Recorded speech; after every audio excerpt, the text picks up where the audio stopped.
I cannot believe what's going on right now. Tom Van Steenbergen has spent his career pushing the limits of what's possible on a mountain bike. From massive freeride lines to some of the biggest and most unforgiving features in the sport, he has built a name as one of the most fearless riders out there. But nowhere does this show up like Rampage, an event that's as dangerous as it is respected. Talk me through fear being a good motivator. If you know that something is super dangerous, you really want to do it, you're going to do everything you can to not have that thing that makes it dangerous happen. Big lines, blind landings, and consequences that are always right there. Tom has stood on that stage, taken those risks, and understands what it really takes to drop in when everything is on the line. Dude, that moment is such a representation of Rampage. Yeah. And everything that you guys go through in 15 seconds. If you have to show somebody Rampage, you can show them that. We get into the reality of Rampage, the mindset it takes to ride at that level, and what it means to keep coming back to push yourself in one of the world's most dangerous sports. Gypsy Gang, welcome Tom Van Steenbergen to the podcast.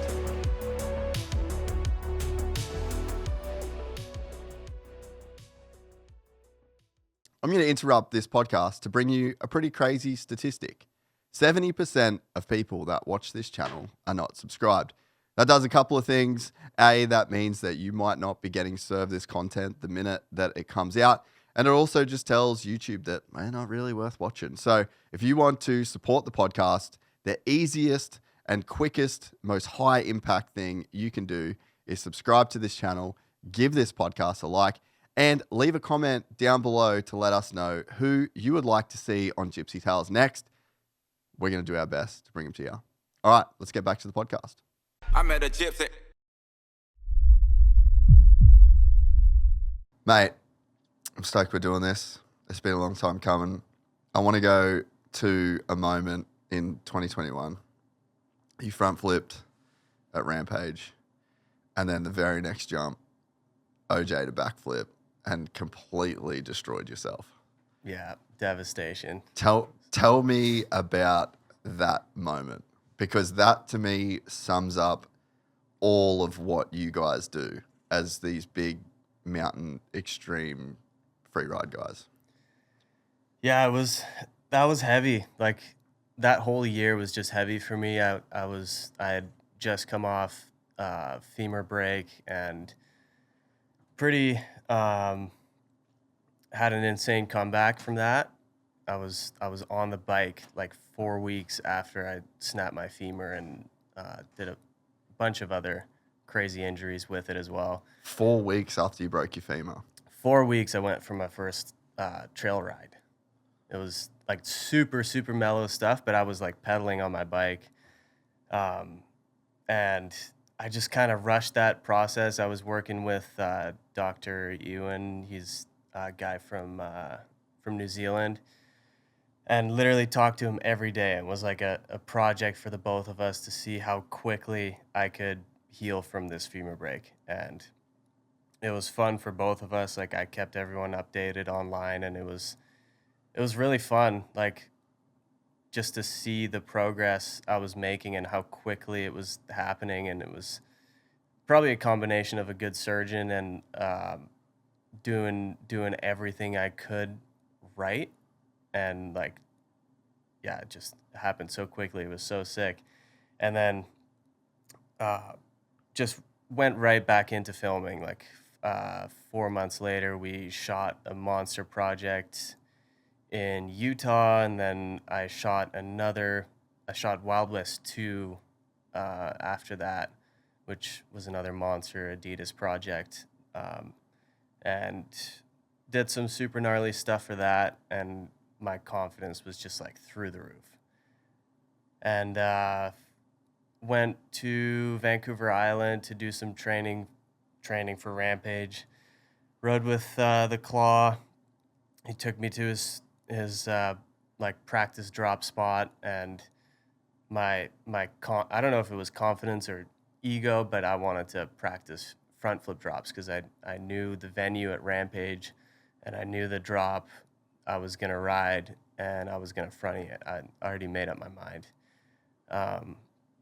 And so I was like, okay, I gotta get some good fronty drops like under my belt. Just it'll help me. And then I landed perfect. My bike was just set up wrong, and the compression threw me over the bars. Like landed two wheels at the same time, perfect like body position. I think the landing might have been a little fucked up. Like I landed it maybe in a little hole, and it was a pretty short landing. So I landed and just went right over the bars to my head to flat. Knocked myself out briefly, and remember coming to and like just not being able to get up, and I was just like trying so hard, and my shoulder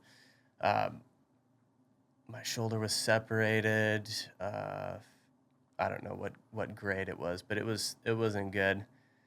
That was a pretty bad concussion, and that was 2 months before Rampage that year, and I was like, damn.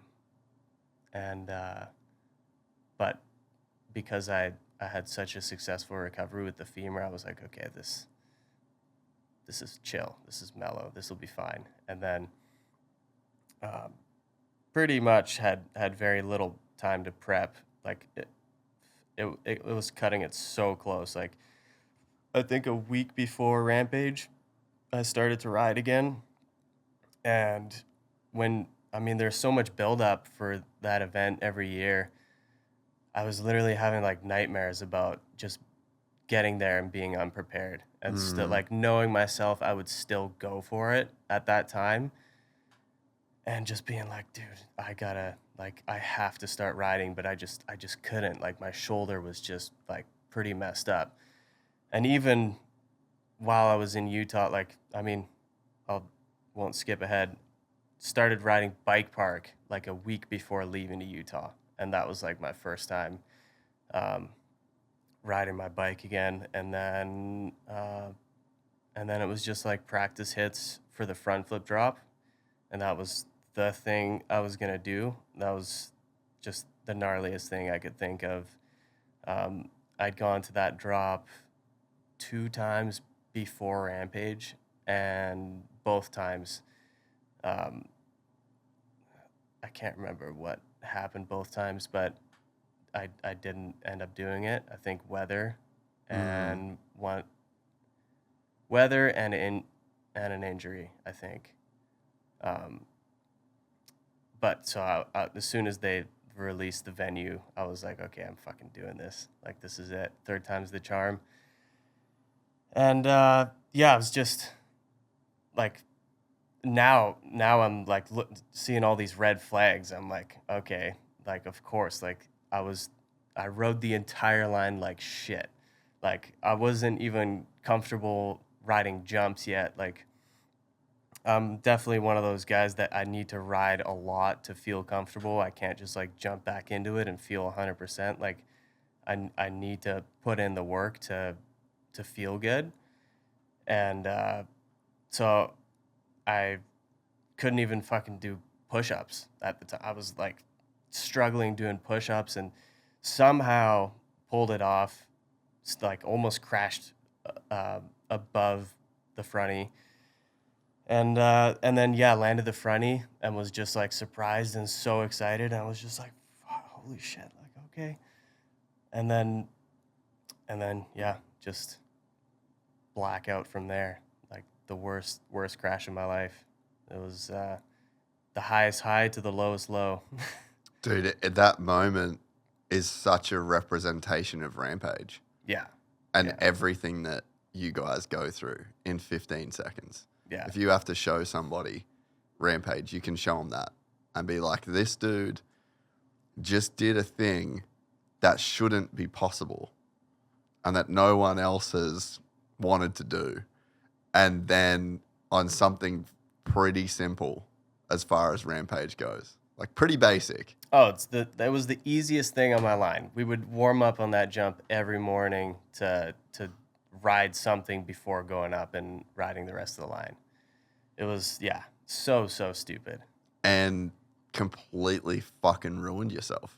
Yeah, broke everything. Like, in my hips. I broke my femur, my other femur, broke my back. Luckily, no no spinal cord issues. But crazy enough, that's the same exact part of the line where Adolf broke his back this last year, and we were probably laying 100 feet apart from each other, and I mean his was obviously much worse, but just crazy. Yeah, and you can hear the crowd, everyone losing it. Yeah. And then the commentators are losing it, and it lasts for 5 seconds. Dude. And then everyone just goes silent, and you can tell that you're super hurt. And then that somber feeling that kind of, I don't know, maybe it's like Rampage is like one of the most heavy places where I've felt that feeling. It's just like it floats down the hill, down the valley, and it just covers everyone. Dude, it's true. I mean, I don't know. I've always been riding at Rampage, so I don't know for sure, but I do know that feeling, like, especially last year. Last year was super bad with Adolf and Emil going down that hard, and yeah, it was one of the mentally toughest things to see that, like, see your like good friends go down like that, and then have to force it out of your brain and just try to forget about it. It feels so wrong to do, but you have to. Like, it's either that or what are you going to do? What am I going to do? Walk my bike down? Like, no. And so yeah, that was crazy. And I mean, I've been thinking about this a lot lately. Just with everything that goes on in life, you just don't have as much of a choice as you think you do. You know? Yeah. On paper, you're like, yeah, dude, just walk your bike down the hill. But that's not life. No. That's not the life that you signed up for. That's not the way that you provide for your family. That's not the way that you guarantee success in your career. You guys have pushed yourselves to a point where you have to do these things. And, you know, I think about it on my end with the podcast. It's like, yeah, I love to do this, and I get to do this, and I'm so excited that I have made a living doing this thing, but like I can't stop doing it. No. There's a whole chain of consequences that follow that thing. Yeah. And that's the same for you guys. And for a quote unquote normal person, it's the exact same thing. You might be in a job that you don't like, with a boss that you hate, with managers and you want to leave, but you can't leave. It's not so simple to back out of things in normal everyday life, and people can relate to that. Now put yourself at the top of a hill in Rampage and apply all of those same circumstances. It's fucking crazy to think that you guys have to make those calls, and you're in a position where you don't have a choice. Yeah, you don't really. I mean, the other choice you do have is like going down and taking it easy. But I think, I mean, the lines that I have, it's still risky to just even ride it. It's risky to walk up those hills. Yeah. So if you're going down it, I'm gonna do what I trained to do. I'm not gonna make any last minute decisions and be like this is what I practiced. Like, this is what I want to do. If I do anything else, it's already a failure, and I'm probably putting myself at more risk with doing something less cool. And yeah, it's that, and it's also, you're there with a whole team. Like, I'm there with my wife and kid. They're putting in work all week. Someone cooking for me. I have like the build crew, film crew. Everyone is there to put in work for me. And if I just like don't get a result, or like just, I don't know, shit the bed or do whatever, it sucks for everybody.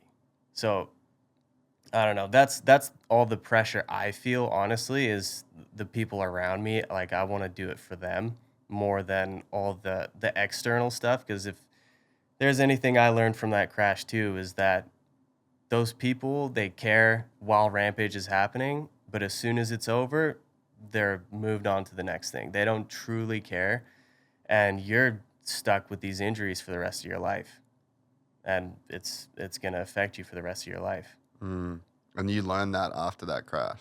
Yeah, because you're like, I've never had so much hype around me and so much like Instagram, like people sending me messages, and it was great. It was so nice. But as soon as Rampage was over, it was like, I don't know, a few weeks after, just nothing.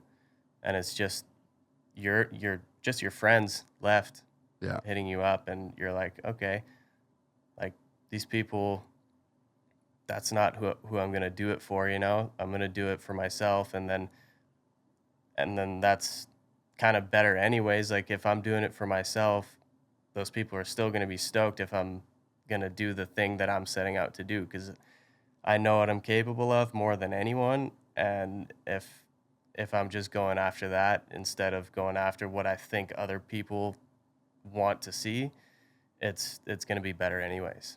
That's a really cool insight. That's probably like a bit of a brutal insight to get, but that's a pretty awesome insight to have, to like really figure out why you do such a gnarly thing that you do, and to end up at the place where it's like, yeah, I do this for me and my family, and that's it. Yeah. It's, I mean, you don't get those lessons without the pain, obviously, but that's what makes them so valuable. Like I learned so much, and it's painful at the time, but you get out of it what you put in, and if you can manage to get through those times, you come out so much stronger. Like I mean, look at Kenny right now. He's been through more than any of these guys, and he's crushing it. And I can't even imagine the things that he's had to go through to get back to darkness. Oh yeah, it's got to be insane. But yeah, so I'm not nowhere near his level of shit that he's been through. Pretty gnarly though, dude. Like to go through, I mean, yeah, 4 broken femur, 4 weeks on the bike, heavy concussion, separated shoulder, 2 weeks, Rampage, broken femur, broken back, separated my shoulder again too on that one. It was separated for like over a year. Really? Yeah. They just didn't put it back in? They never did surgery on it. I don't know if no, they x-rayed it, or no, they took a CT scan of it. I was so out of it. I told them, I talked myself out of them like knowing I had a concussion too. I was like, I'm not concussed. I don't need a brain scan. I was so concussed. Like for like 8 months, I couldn't do shit because of like, I would just get so dizzy. Like even trying to drive, I was like, dude, I feel crazy. What is happening? Really? And then, yeah, it was obviously I saw the video, and I was clearly knocked out, and just like didn't give myself enough time between the other concussion also. Yeah. Yeah, it was a rough time. So how was that recovery? That would have been your worst injury at that point in time? Like that recovery has to be just like so brutal. Oh, it was the worst. It was terrible because we started filming a documentary like right then and there, and we're still working on it. We've like done all the filming now. It's all in post production, but so I didn't want to release anything that I was doing, so I kind of kept quiet on social media, and that was kind of what kept me going and got me more motivated. The first time with the femur, it helped so much. Like people were so stoked that I was sharing all these things on Instagram, and just not doing that this time, and also not being able to push it because the same doctor that put my femur back together saw me walking in at the 4-week mark, and he was like, "What are you doing? Like, why don't you have crutches?" And then I was like, "I'm like pretty like it's pretty good right now." And then yeah, the X-rays look good, and he was like, "All right, just like please like go back in your crutches for at least 6 weeks." And And so he saw that and he was like, okay, do not do this with your hip. Like, your hip is a different story. If you do the same thing, you're never going to be able to ride it again, or like walk the same again, because it was I shattered my acetabulum, which is the hip socket, and also broke the femur in doing that, and all the soft tissue inside of it got all mangled. So the whole hip socket was just toast, and they were like, okay, if you don't do anything on this, like no weight bearing at all for 3 months. And the little things that I could do were just like kind of boring. There was no like real improvement.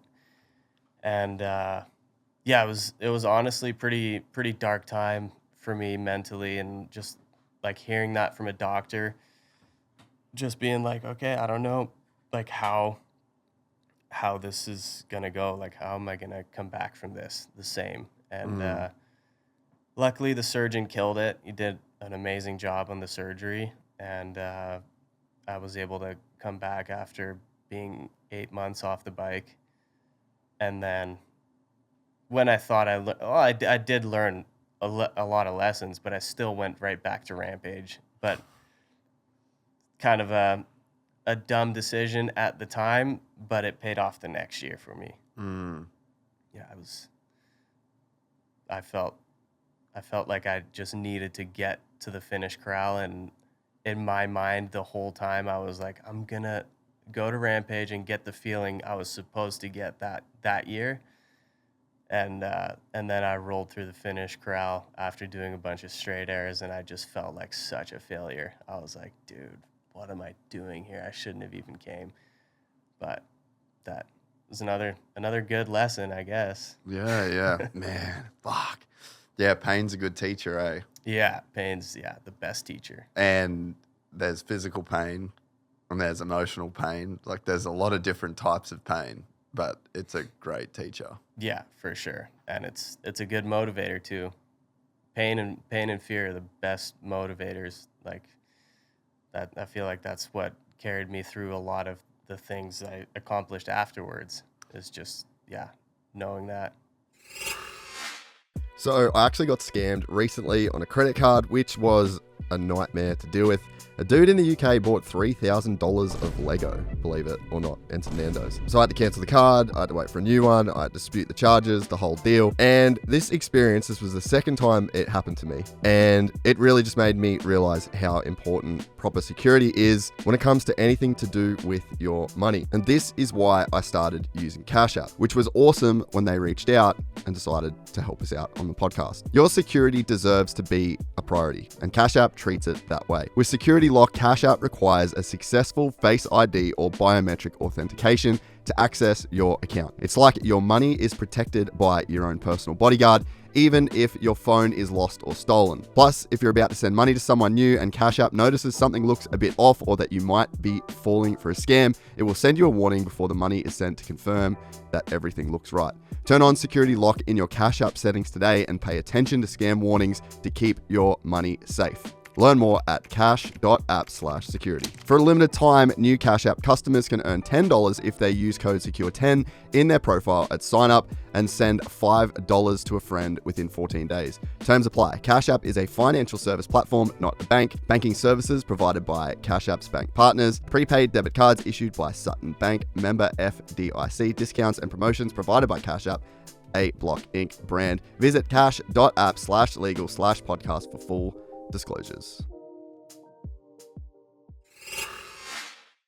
So talk me through fear being a good motivator, because I don't know that I'm motivated by fear.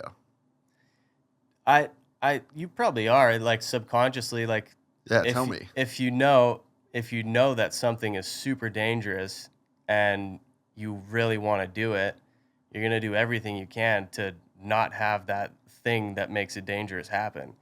So for like the big fronty drop I did 2 years ago, fear was the biggest motivator. I knew I was gonna go for it. Like as soon as I figured out that was the venue, I knew I was gonna do it. And just I knew the consequences better than anyone Yeah. of like a crash on that size of drop. And I was like, that cannot happen. Like, you cannot crash on this drop. You'll be fucked. And so, yeah, fear was the best motivator for me to put in the work, like every day, even when I was hurt, because I was hurt coming into that one too. Really? Yeah, I broke my ankle, 8 weeks before it. And so all the prep I did for that was just mental. It was just like, found a GoPro clip from when I rode it in 2019 and just studied it, like got the airtime, like just closing my eyes and then just dialing in the front flip mentally, and then built a setup into an airbag off scaffolding, that was gnarlier than hitting the dirt drop, honestly. Like, it was so gnarly because it was just a massive tower. That drop is 40 feet down, 50 feet out, or 55, something like that. And to be that far up and looking down at a flat surface was so gnarly. And it wasn't like a tall airbag, like it was maybe 10 feet tall. And in my head, I was like, am I going to just kill myself doing this? Like, this is kind of fucking crazy. But we just built, and I'm still hurt. Like, I'm still like limping around on my ankle. I hadn't even ridden my bike yet. Have you got footage of this airbag drop? I do. I posted one clip on my Instagram. Let's find that. Yeah, That's it was fucked up. It was wild. I built it, and at first there was a couple people that were like, "Oh yeah, I kind of want to hit this with you," and then as soon as they saw how gnarly it was and watching me hit it, they're like, "No thanks." That sounds completely terrifying. It was terrible. Where would it be? Be a ways down. Oh, is that your dirt jumper? Yeah. Scroll up real quick, sidebar. Nah, go up one. Yeah, the top right. Go, yeah. That one. That's the setup right there, boy. Yeah, that's the bike. Shout out to Hyper. Shout out to Stark. Shout out to Shout Hyper. out to Stark. Oh man, I didn't even get to enjoy the Stark. What suspension did you put in that? Is it just stock with some stickers on it? Yeah, it's just stock. Dope. I thought the stickers looked Oh, I great. need to ride mine again, bro. I got I got a flat tire like a year ago. Oh no, So devastating. that's me done. Yeah, let's find this drop. Sorry, didn't mean to sidebar.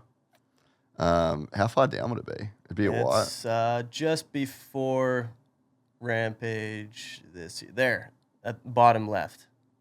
No fucking way. Dude, it's Click so the scary. sound on that. Oh my god. That was Watch it again. Kurt yeah. Sorgi filming.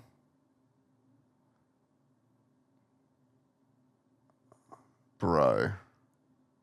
Dude, I think I was. Wait, let me read the caption. Pause the music.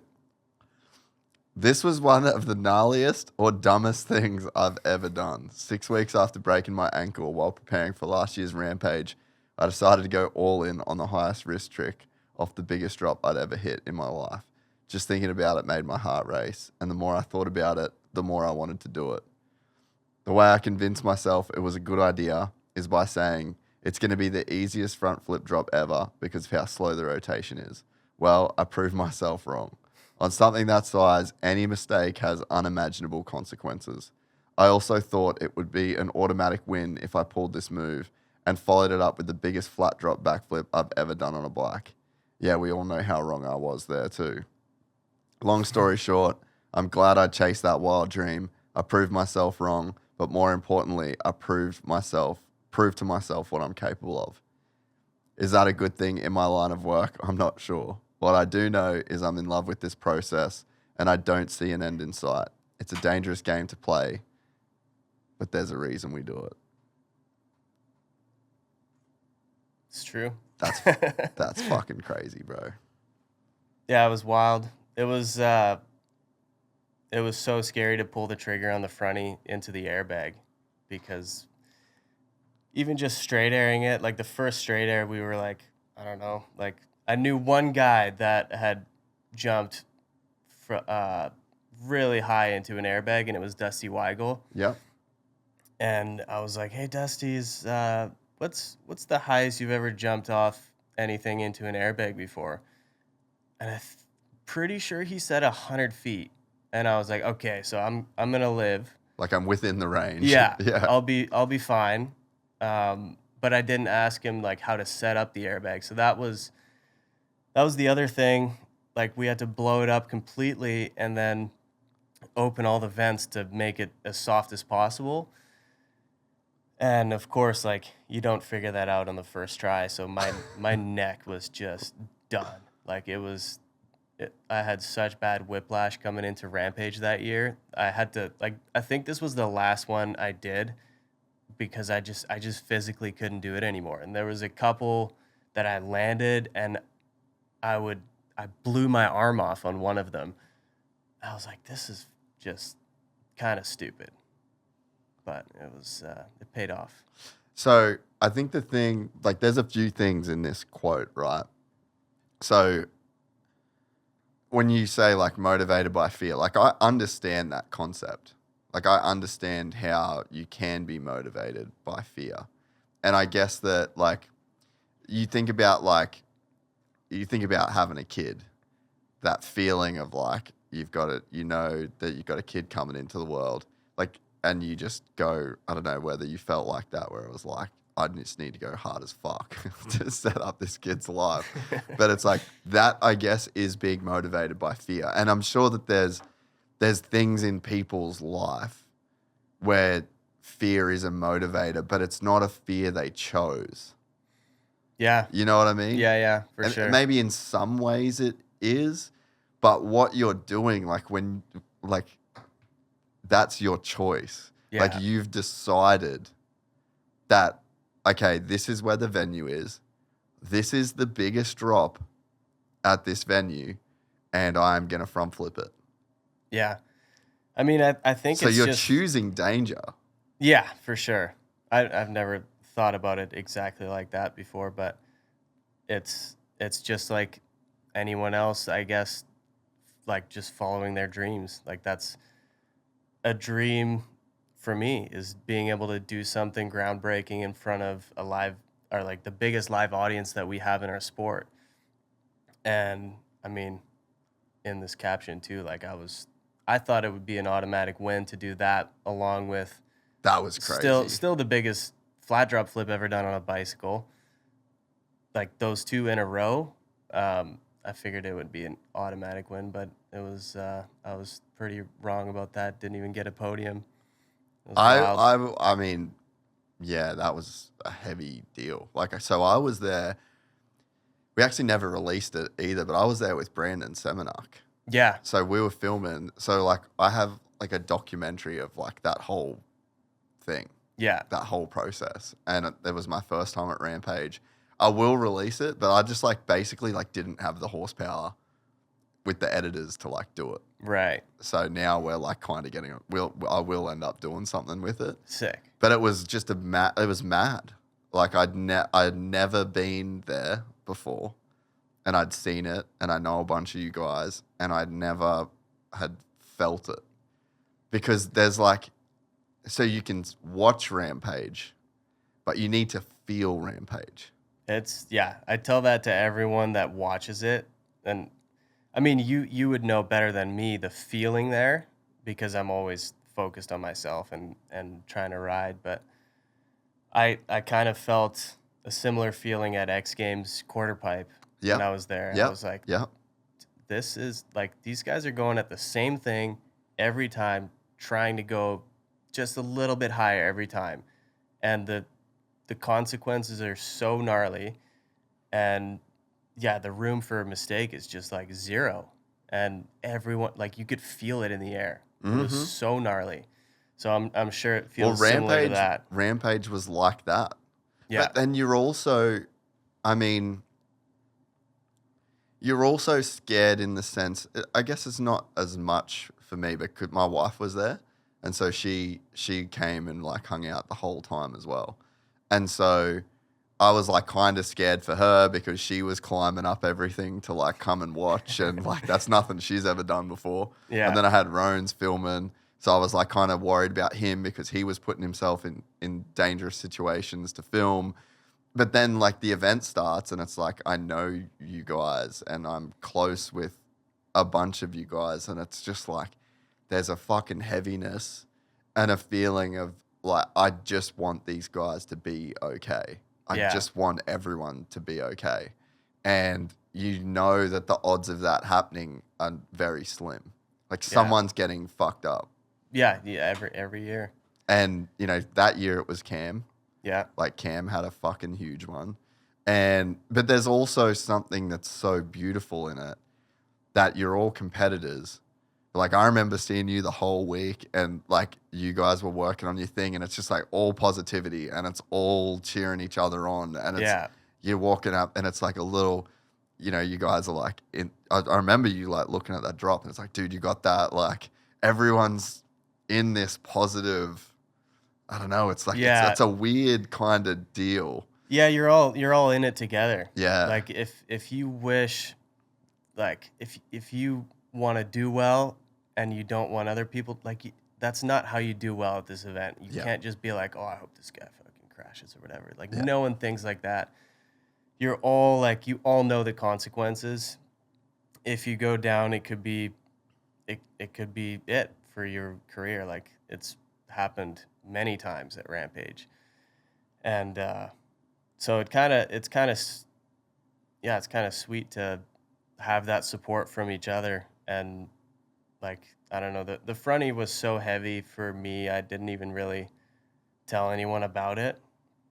I think when we were deciding where the lip was going to go and like the flat side versus the lip side, I told Cam about it, Zinc, and he was like, are you kidding me? And he thought I was joking. It's like, yes, that's kind of cool to make. to make that dude kind of be like, are you kidding me? Yeah. But other than that, it was kind of just not really talked about too much. It was just like, I don't know. I was taking it one step at a time the whole time, and I was just like, okay, these are the steps I have to follow, and if I miss one of these steps, I'm just not going to do it. Yeah. And I knew if I did that, I was going to be fine. So what are those steps? For me, it was hitting that drop on the first day of practice, which is totally dependent on wind. And fuck, I think I hit that thing like 8 times the first day. We had such a good first day. And as soon as I did that, I was like, oh, it's happening. And I was just fired up. And that was the biggest thing to check off the list. I was like, okay. So why was that important? Just because the speed is so different for a front flip than anything else. Like you have to go a little bit slower, and because you're like really throwing at the start. You're throwing yourself forward and you're hopping. Yeah. But you can see it in the clip where I landed it. I almost came up short because it's such a big drop. I barely had to pop. And so I didn't even, the distance difference wasn't even that much. So I could have gone a little bit faster and it probably would have been a little bit smoother. But it was that was one of the many steps. And then obviously wind. And then, dude, the day of was such a roller coaster because we were on wind. Like I hadn't ridden. I wasn't able to ride anything. I think I did one top to bottom, that's normally great, but we were sitting at the top waiting for, I don't know how many hours, like 3 hours maybe, and then just getting one run, and everyone else was in a different boat. Everyone else was like, yeah, if I can just like get a little warmed up, like I'll go for it. And I'm like, I won't drop. Like if I don't get to ride this, like what am I gonna do? And then, I got one run done, and I was just like, all right, get to the bottom, kiss my wife, who was pregnant at the time. Yep. It's like, I'm going for it. Yeah. And then I'm like getting yelled at because I was gonna be late or whatever, and I'm like, I got second last year. Like I'm the last second last to drop. Like I've got like an hour and a half, and they made it super stressful, but I was just locked in, and for whatever reason, I've never been more confident about anything in my life. Like I knew that if I followed those steps, I was gonna be fine, and that feeling carried through all the way till the end. I was just like in the zone, laser focused, and I just knew it was gonna happen. And it feels crazy to say, but it was wild. Like every bit of the mental prep I did, like I felt like I'd been there before. Like I did in such great detail of like hearing the helicopter, like being hot, and like sitting and like visualizing at the top, and then like all those little details, like those are the worst parts of Rampage, is sitting at the top and waiting to drop, because you can get in your own head. But if you are prepared for that and know that that's how you're going to feel, That's just another step. it's just another step. And I used it to my advantage. I just sat there with my eyes closed, visualizing it, and I only watched a few people ride, and then it was go time. But I didn't realize that as soon as Carson dropped, it started to get really windy. Yeah, the wind picked up, eh? Yeah, and I just saw the flags absolutely howling, and I was like, "Fuck!" And I don't remember too much else, but I do remember Cam coming up and being like, "Dude, the wind's not going to do anything to you." And then I dropped in, and I did get wind blown, almost made me crash on the fronty, but got away with it somehow. It was like the craziest side wind too. Like I think that if I would have straight aired the drop, I would have probably crashed, but because of the rotation, it kind of evened itself out. And then Cam was up after me, and he crashed on the first hit. So gnarly. Yeah. Man, what a legend of a guy to come up and tell you that the wind's not going to do anything to you. Dude, I felt like he took a bullet for me there, because he got fucked by the wind immediately after. Yeah. But Yeah. just like I don't know, just like to do that for somebody, like I'm sure that gave you a lot of confidence. For sure, yeah. Like that's a pretty cool thing for a guy like him to do in the moment.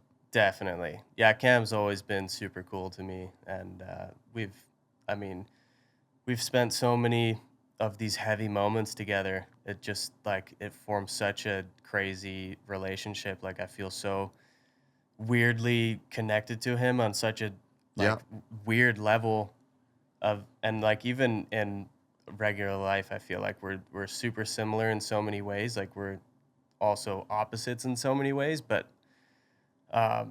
he's always been a big supporter and always been a big inspiration, like going after the biggest, gnarliest thing all the time. And Cam's the man. Can you pull up the 2024 run? It was 2024, wasn't it? Yeah. Yeah, because it'd be cool to just like watch, like get your reaction to it. Because it was just, it was so gnarly. Which one should you watch? Dude, it was probably one of the gnarliest Go to that rampages. top one, the POV. 1:30, bro. Gnarliest time of your life. Full screen.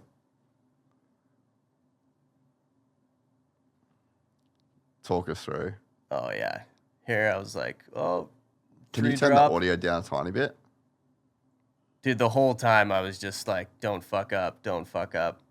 Just get there. Get there, yeah. Do it on the YouTube thing, yeah. And here, all I was thinking about is speed. Yeah. Just get the right speed. And then just the biggest leap of faith. Oh So my slow. God. And then right away, just locked in. I was already mentally doing the backflip at this point. Yeah. The flat drop flip, which I hadn't even really thought about too much. And And then I almost fucked it up. I missed the pop completely, but because it's so big, this drop is so massive, I got away with it. Like, Oh, that was almost so slow. Could have under rotated, and then here I was like, just nail this and you're good. And here I knew I was dialed. Fuck. This was a good moment, right until the score came in.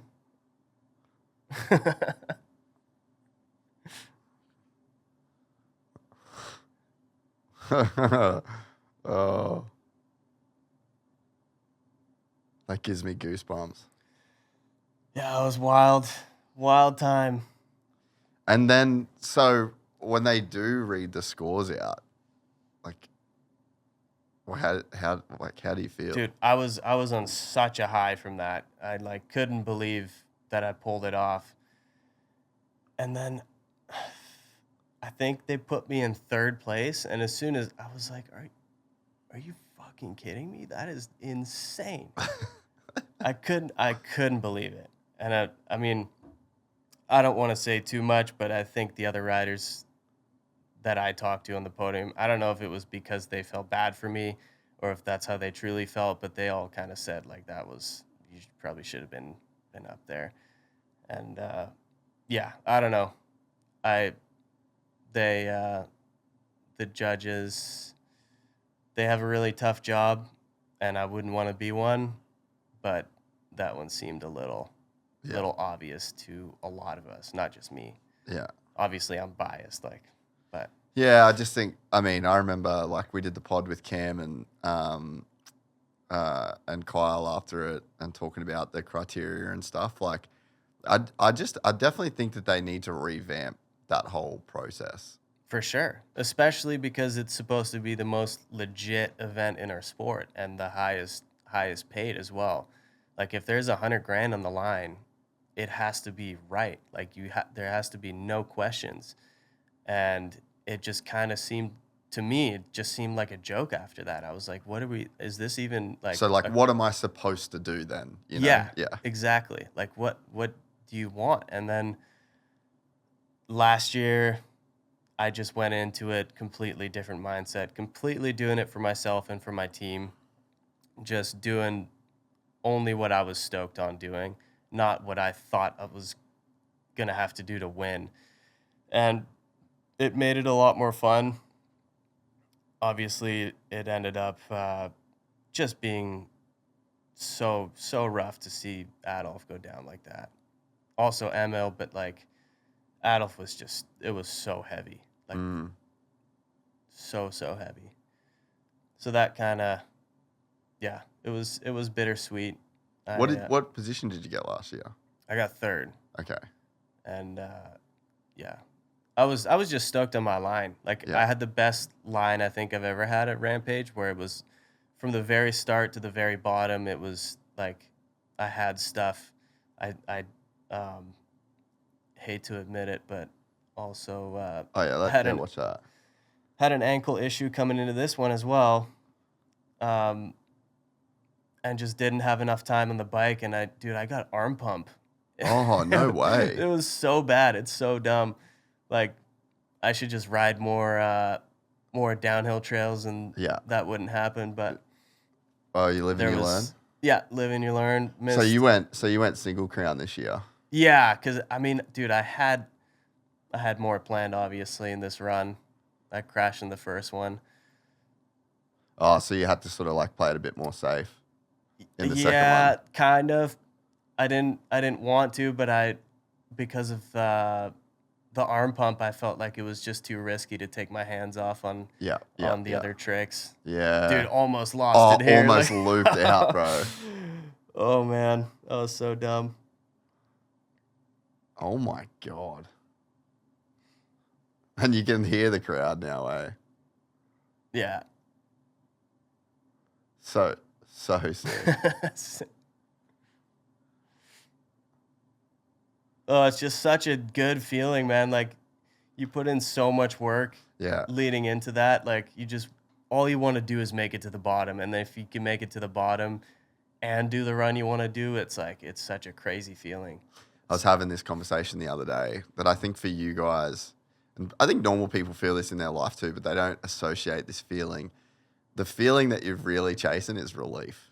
Yeah, for sure. Because at the end of it, there's been this build up and the injuries and the risk and the stress on your wife and the whole thing. And then when you're just alive at the bottom of the hill, you're just like, woo!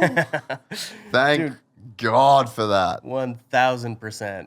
Yeah, it was wild. Like doing it with a kid this time too was Is that crazy. a whole different toll on your mental? Yeah, yes and no. I think because of what I've been through with the injuries, I just learned so many lessons. Then I do it for the right reasons now, and my wife gets it, and she's probably more confident in me than I am a lot of the times, and so she gets it. She doesn't put any pressure on me or to do it or not do it. Obviously, she just kind of lets me do my thing, and obviously it's how I provide for them too. But yeah, it's tough with having the kid there when he's not even a year old. You're not really sleeping as much as everyone else. Yeah. But man, just amazing to come down to both of them in the finish corral and then ended up with a podium on that one. So did it make it harder though to put yourself at risk, or was it the same? Like it didn't really factor in just the fact that you have a kid. Does it change the way you think about the risk? Yeah, for sure. But I also feel like I don't take unnecessary risks. At least that's the way I look at it. I just don't like doing that at all anymore. Like if there's a really good reason to take a risk, I try to just always weigh the risk and reward. And if there is a good reward, and for me, I felt like I wasn't taking a huge risk this year. Like there wasn't anything massive. Like the year before was just so fucking heavy that this year kind of made it feel more chill. So I was actually like having fun, like genuinely having fun riding it, which is, it's kind of sweet. Yeah, it's a good place to be. Yeah. So to go back a little bit to to the big crash and the recovery, dude, I broke my hip in 2020, but wasn't nowhere near as bad. Didn't have surgery, I just fractured through my hip.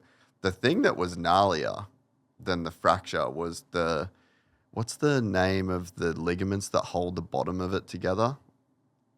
Like you know how you got like the two hip pieces and then there's like the ligaments across the bottom. It's like your pelvic floor. And there's like those. So I fucked them up. Oh shit. And man, it was so brutal. I couldn't stand on one leg for probably 5 months. Really? Yeah. Because the shift of weight, like, so if you stand on one leg, then that's where those muscles have to kick in, or those ligaments to like keep your hips aligned. Yeah. And dude, my hips would it was fucking brutal, bro. Damn. Yeah, it was like months and months and months. And everything kind of felt okay to do, but as soon as I took pressure off one foot and all my weight, like, you know, you get out of the shower and you're like drying yourself off and you're lifting your leg. Yeah. Couldn't do it. Couldn't put shoes on unless I was sitting down. Like, it was fucking so shit. Damn. And it was nowhere near as bad as that injury. I mean, I didn't have that, luckily. That would have sucked. I just had, blew up the one hip socket, and I had a clean break. Also needed, like, it was... Was it a different femur? Was it your other femur? Yeah, it was my other femur. Fuck me. Yeah.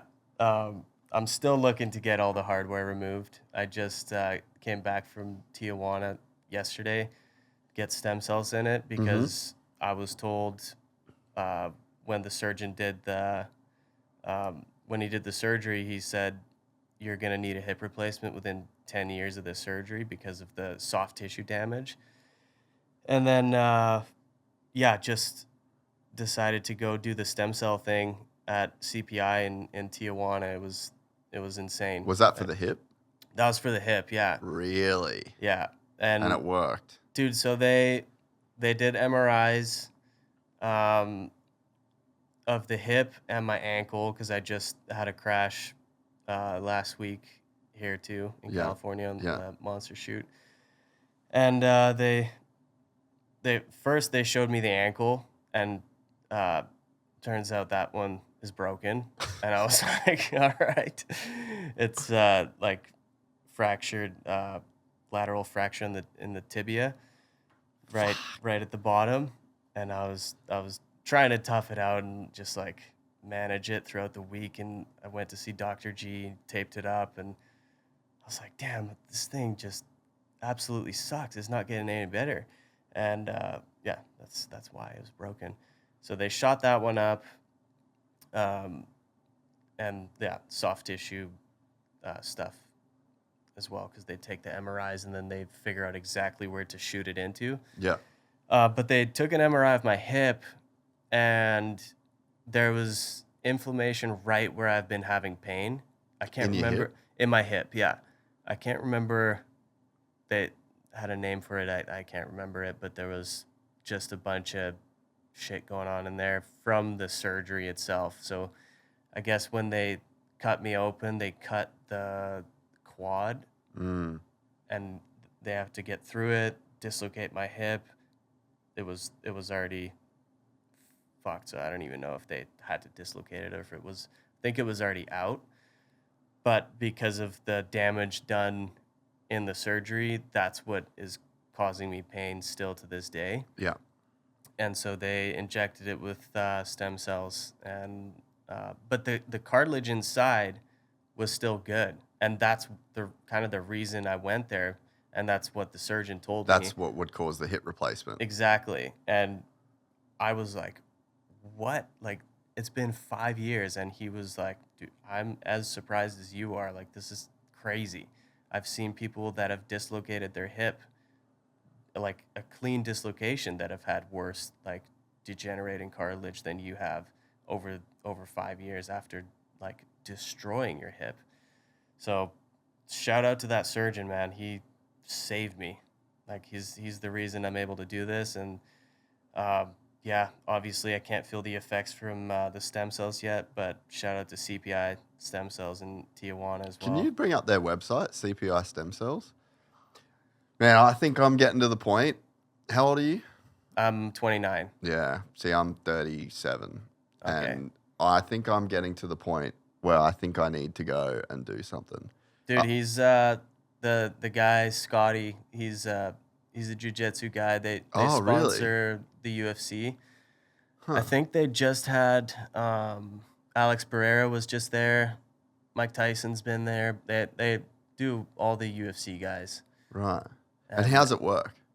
So you go there, you show up on the first day, you get your MRIs, you get blood work done, and then you get IVs. So you do like it's called the Myers cocktail. It's just a bunch of vitamins. Vitamins and all that stuff. Yeah, dude, everyone that was there because of Joe Rogan. This is where Eddie Bravo goes. It's nuts. Yeah, okay. And then they do. So they pick you up from. They pick you up from San Diego. So you fly into San Diego, and from there you're taken care of fully. So they book a hotel for you, then they shuttle you across the border. It's super easy. I've never driven across the Mexican border before, but it was super chill. And then they drop you off at their hospital, their facility, and you get a chair. You get the NAD plus, the whatever vitamins, and then ozone, like where they take your blood and they put it with some stuff, some good stuff to help the stem cells take, and then you're there for a week, just getting vitamin drips, going over the MRIs with doctors, making a plan for what you want to do, and explaining how it all works. And then hyperbaric chamber, you're doing all the things you would normally do in like at a physical therapy place. And dude, before I walked in to find out that my ankle was broken, I had the PEMF machine on my ankle. Yeah. and like the Oh, so it's like stimming it. yeah, and dude, it felt better like instantly, and I was like, damn, this thing is. I don't even know if I should have gotten an MRI. And then, sure enough, he's like, yeah, your ankle's broken. That's So why were it hurts. you planning on going there before you broke your ankle? Yeah. So you were going for your hip. Yeah, I was going for And then my you hip. fucked up your ankle. Yeah, yeah, That's insane. yeah. Classic. I think I need to do it. Like I because I've been living over here with no insurance basically since 2010. Yeah, Like, dude, I know I tore my knee doing jiu-jitsu. yeah, Like, and it's one of those things because I'm like traveling, so I'll have like a month where I don't train because I'm here, yeah. and then I'll come back, and like the day I'm back, I can literally feel the tear in my knee. It's dude. behind my right knee, and anytime I do like a triangle, because you're sort of like this knee is like locking over your foot, and then Right. you're pulling down, Yeah. and it's like behind my knee. yeah. It just I just feel it And you rip. can feel it shift. I know. I just feel it. It's like literally like a string gets pulled, you know. And then when I I broke my kneecap at school when I was a kid in a Yeah. fight. I was in a fight and a guy come and ran up behind me and kicked me in the back, and I was on the concrete. Yeah, bro. That's. I went to a fucking wild school. Damn. Dude, I'm like I'm fighting this guy. I don't even think any of us had like swung a punch yet, but I'm like standing there shaping up to this fucking dude in like in front of the bike racks. And then I just feel bang, get kicked in the back, and I like put my hands out and my knee. You know, like the storm drain, like metal grates. Oh yeah. And so I just drove into this fucking metal grate, bro. So I cracked my kneecap there. And then ever since then, like my kneecap would never, like it just click right then. As soon as I pull on it, Right. it just pops. And then I've never been able to go like heel to butt. Oh shit! Really? Like the pain is fucking insane when I do that. So then that's the left knee. Never had a certain, like never got it fixed. No, it is what it is. Yeah. And then my right knee, that happened, I don't even know how fucking long ago, but I've never had an MRI on it because I live here. Yeah. And I don't have insurance, so I'm not getting an MRI. And then my hip, is same deal. Like there's just something in my hip. And this is the opposite side to what I broke. So I broke my left, like I broke the left side. Yeah. But then the right, it just has like some fucking pain in it. It's And probably from overcompensating. maybe. But That- every time I wake up in the morning after doing jiu-jitsu, my fucking right hip, like in my socket, is just on fire, dude. Oh, crazy. And so then when I really, really try and do like sit on my heels, like that hero pose. Yeah. And man, the pain I have is just fucking mental. Like I can't Crazy. sit like that. Well, as soon as I sit like that, I have crazy pain in both knees, my hip, and my ankles. Damn. And then so I got like a meditation cushion from Amazon, and I've been like sitting with my butt on that, so like I'm a bit more elevated and just trying to like stretch it all out. But even with that, it still hurts, and I'm like, you know what? I think it's fucked. Like Dude, I you think I should. need to do something, and I've just put it off and put it off and put it off, and now I'm just like, it's just starting to kill the vibe. Yeah. Because I'm like, I've been doing jiu-jitsu 8 years. I'm fucking close to getting my black belt. I just want to get, that's such a big goal that I've had Yeah. forever. And it's like, man, I just feel like my body is just, I'm in a race between my body letting me down and getting my black belt, you know? Dude, this is the place to do it, man. I honestly can't recommend it enough. It was insane.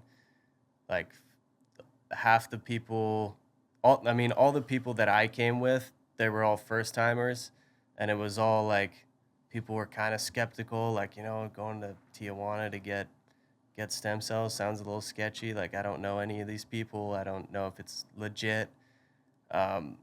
But then the next wave of people comes for their, like, everybody comes back.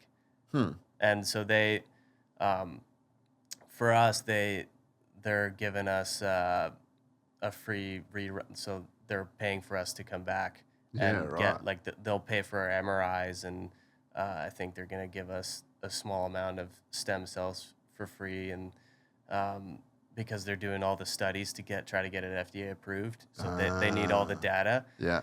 And but yeah, so the first couple days, everyone was kind of just like A bit like what skeptical. yeah, a bit skeptical, and that's why it's good for these guys to have like legit people going there. Like for me, I heard it on Joe Rogan. I saw the UFC fighters going there. Like Sugar Sean was on their podcast, and Yeah. Paul Bass, he's been there, and Mike Escamilla, Rooftop, he's the one that recommended it to me. Shout out to him. Yeah, I might need to do. I got to do something. I'll put you in touch with the guy. Yeah, He'd be. it just sucks. Like, I mean, I just can't imagine what you guys go through. Like, honestly. I mean, I honestly think that like, so I got my hip done. Yeah, Scott Nelson. He's the man. He's the guy. There's Andre Gaval. Yeah. Yeah, that's cool. Dude, and the best food. Really? He took us. Have you been to Mexico before?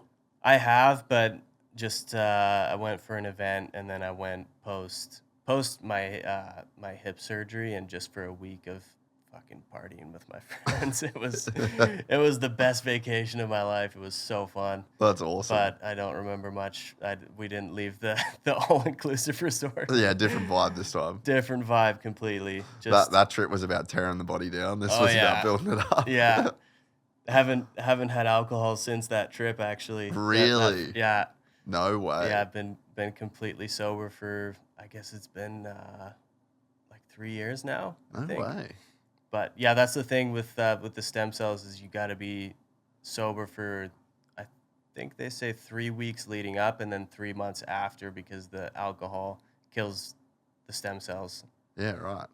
But you can, I think you can take like THC and things like that. Yeah. Which I like doing that to, if it gets painful, like that's kind of the best pain for man. pain for me. What do you pull up the mic a little bit closer? Oh, sorry. Do you do like orally with that? With Yeah. THC? I think that's the best for pain. It is, yeah. When you take it orally, like I just take drops. Yep. You just have to make sure you get the right dosage. Like it's really easy. And to fucking bury yourself. Yeah. I did it a couple times accidentally. I thought I was taking CBD, but it was THC. And just like multiple drops. Like, oh, ding, yeah. ding, ding, ding, ding. Oh, no, I took like a spoonful, and I was dude, just fucked for days. Brother. Like, dude. Nothing fucks you up worse, dude, than like, Oh, it was terrible. But it's amazing what it does for pain. Yep. Especially compared to just the hospital drugs they give you. I prefer it. Me too. It makes Straight the hospital up. drugs make me sick. Yep. Like I get sick from them. You get constipated. THC drops is a game changer. Yeah. You just got to get the good stuff, like the organic, like probably if you have Like actual extract, not like a chemical. Yeah. like not the whatever they sell here, the THCA stuff, or Yeah. I don't know if they sell really good stuff at dispensaries, or if you need to get it from someone that really knows what they're doing. But yeah. No, for pain, I honestly think it's better Yeah. than opioids. For pain. sure. Yeah. 100%. It's just so, there's such a, at least for me, it's just like such a body heavy, relaxed feeling. Yeah. You know, like Yeah. you just really, really settled into that feeling. You know, Yeah. It's not I don't think it's like at least for me, it's not like a fun kind of thing. No, it just alleviates the pain a little bit, and it Yeah. relaxes you. Like I that's the only thing I've done for any of my injuries for pain, Yeah. and it's kind of it's the best. It doesn't set you back in your recovery as True way. the other stuff. The other stuff, like you just need to get off of it immediately. Like it's Well, you can't not, eat, you can't shit. No. Like, dude, having THC, you can actually eat, you Mm-hmm. can enjoy food. Like, it doesn't disrupt any of that.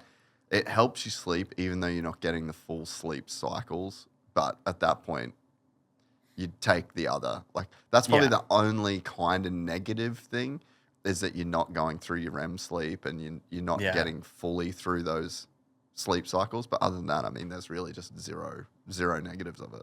Yeah, it's awesome. I can't recommend it enough. It was It was a game changer. Gotta give shout out to Dragonfly for that one. Oh yeah.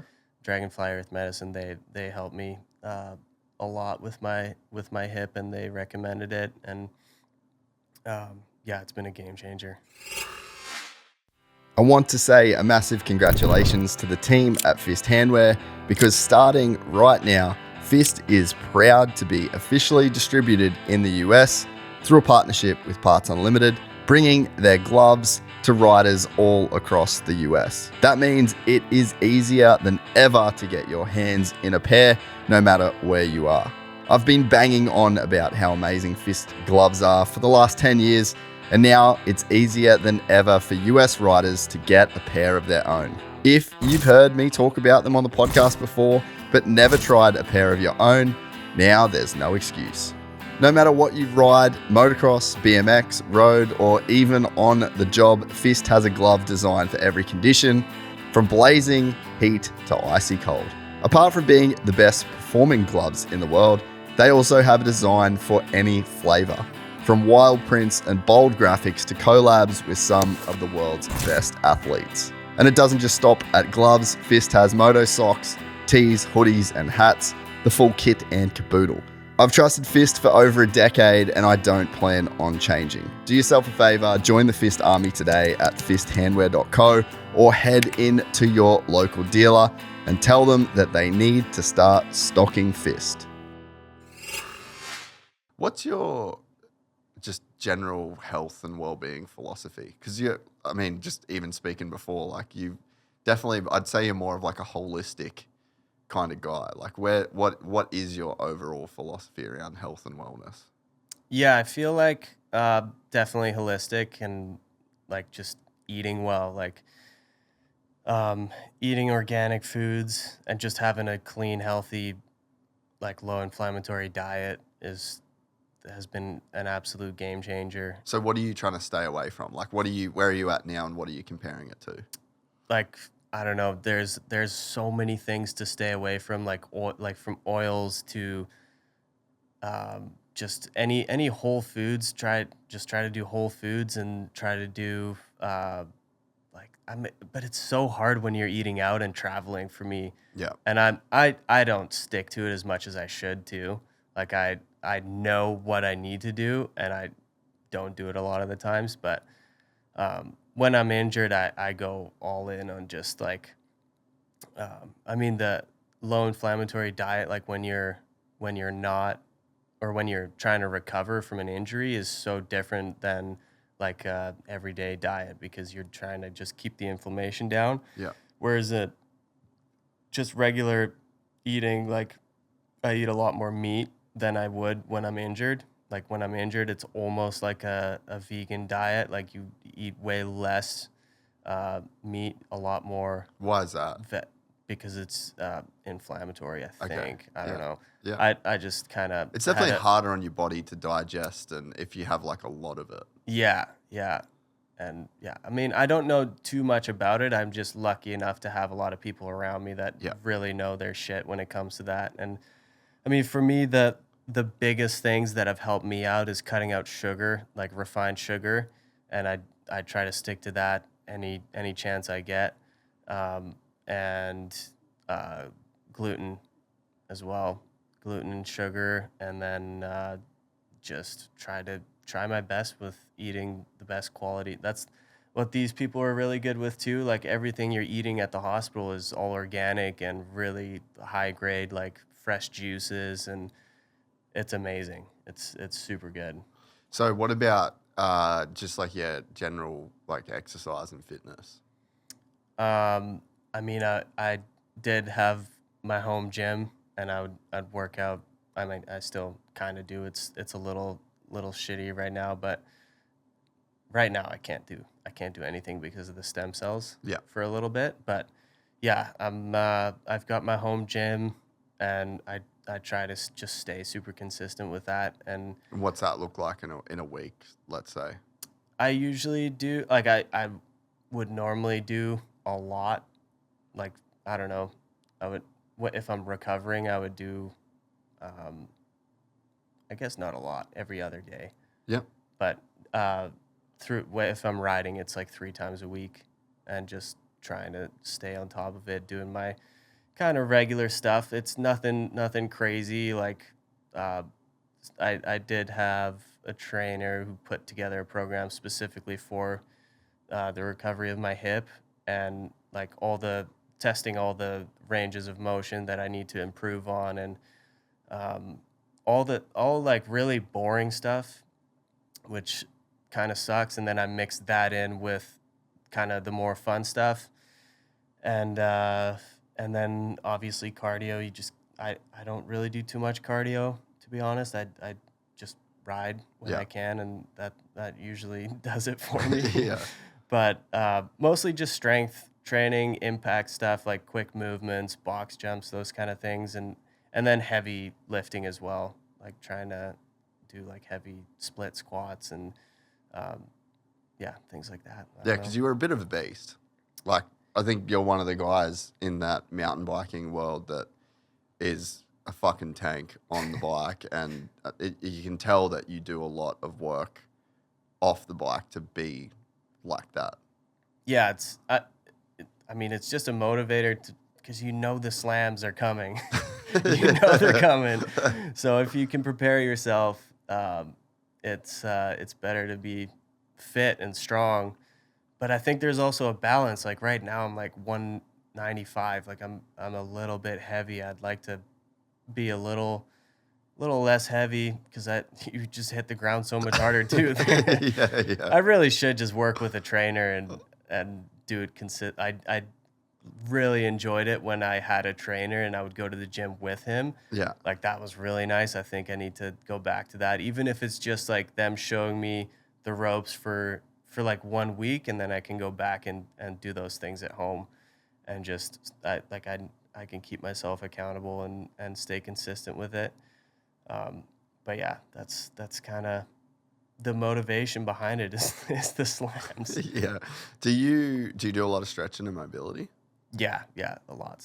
That's an important part of it. For sure. Yeah, I try to do that every day as much as I can. That was honestly one of the hardest things with the hip injury. Because I couldn't do anything for so long, and then, dude, you get so stiff. Yeah. And it hurts so bad. Like, it still hurts to this day to stretch the left leg. Like, because of, I just found out because of them, on the MRI, the reason why it hurts, like, they found the spot exactly where it hurts. And it was just miserable. I could come not even close to touching my toes. And usually I'm like flat hands. easy. Yeah. And Yeah. just I was like a foot away from it. I was like, damn, this is gonna take me a while. But, Man, when I got hurt, I was kind of like lucky it was COVID. I wasn't traveling. It was kind of a cool time in my life, because my wife was stuck in China. I was stuck in Australia, no traveling, no nothing.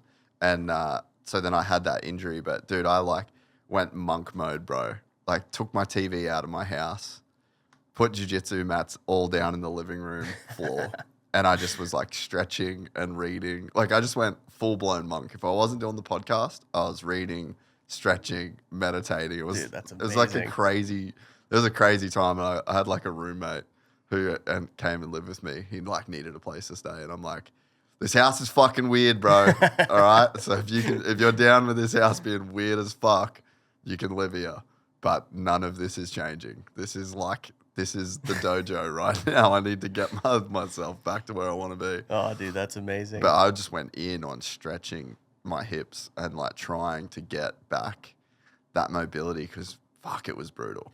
And I ended up getting way more flexible than I was before the injury. Really? Which I think it's the first time in my life that I ever came back better in one way from an injury. That's amazing. Normally I just end up being a tight shell of what I used to be, Yeah, you guys have to stretch a lot for jiu-jitsu, because you get in the craziest poses. And yeah, I'm probably nowhere near as flexible as you are, but especially right now. It's a double-edged sword though, because I think the way that I did do jiu-jitsu and do jiu-jitsu is so flexibility based, because I am pretty flexible naturally. Mm-hmm. And then that's just like a weapon, you know, it just becomes such a big asset. And I started doing it when I was 28 and I'm like nearly 38. Really? You started when you're 28? Yeah. Damn. Yeah. And I was like way younger, way fitter, way more flexible. And I do the same shit now 10 years later. And it's like, I think that's another reason why every time I do it, I'm just fucked. Like I need to be like more of the Khabib style dude where it's just like gets on top, smash. Yeah. But that's just not that's not the way I've always done it. So now I like pay for it just for my own style in a way, you know. Yeah, that's fair. Yeah, you should get the stem cells and feel like you're 18 again. You've sold me, bro.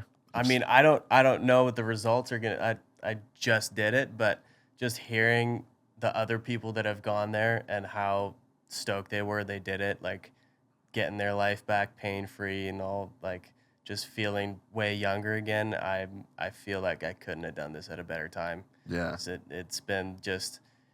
Even like we've talked about the big injuries, but there's been just little injuries in between of like, I mean, my ankles have been just crushing me for the past 2 years now. Like both times coming into Rampage have been a struggle because of my ankle.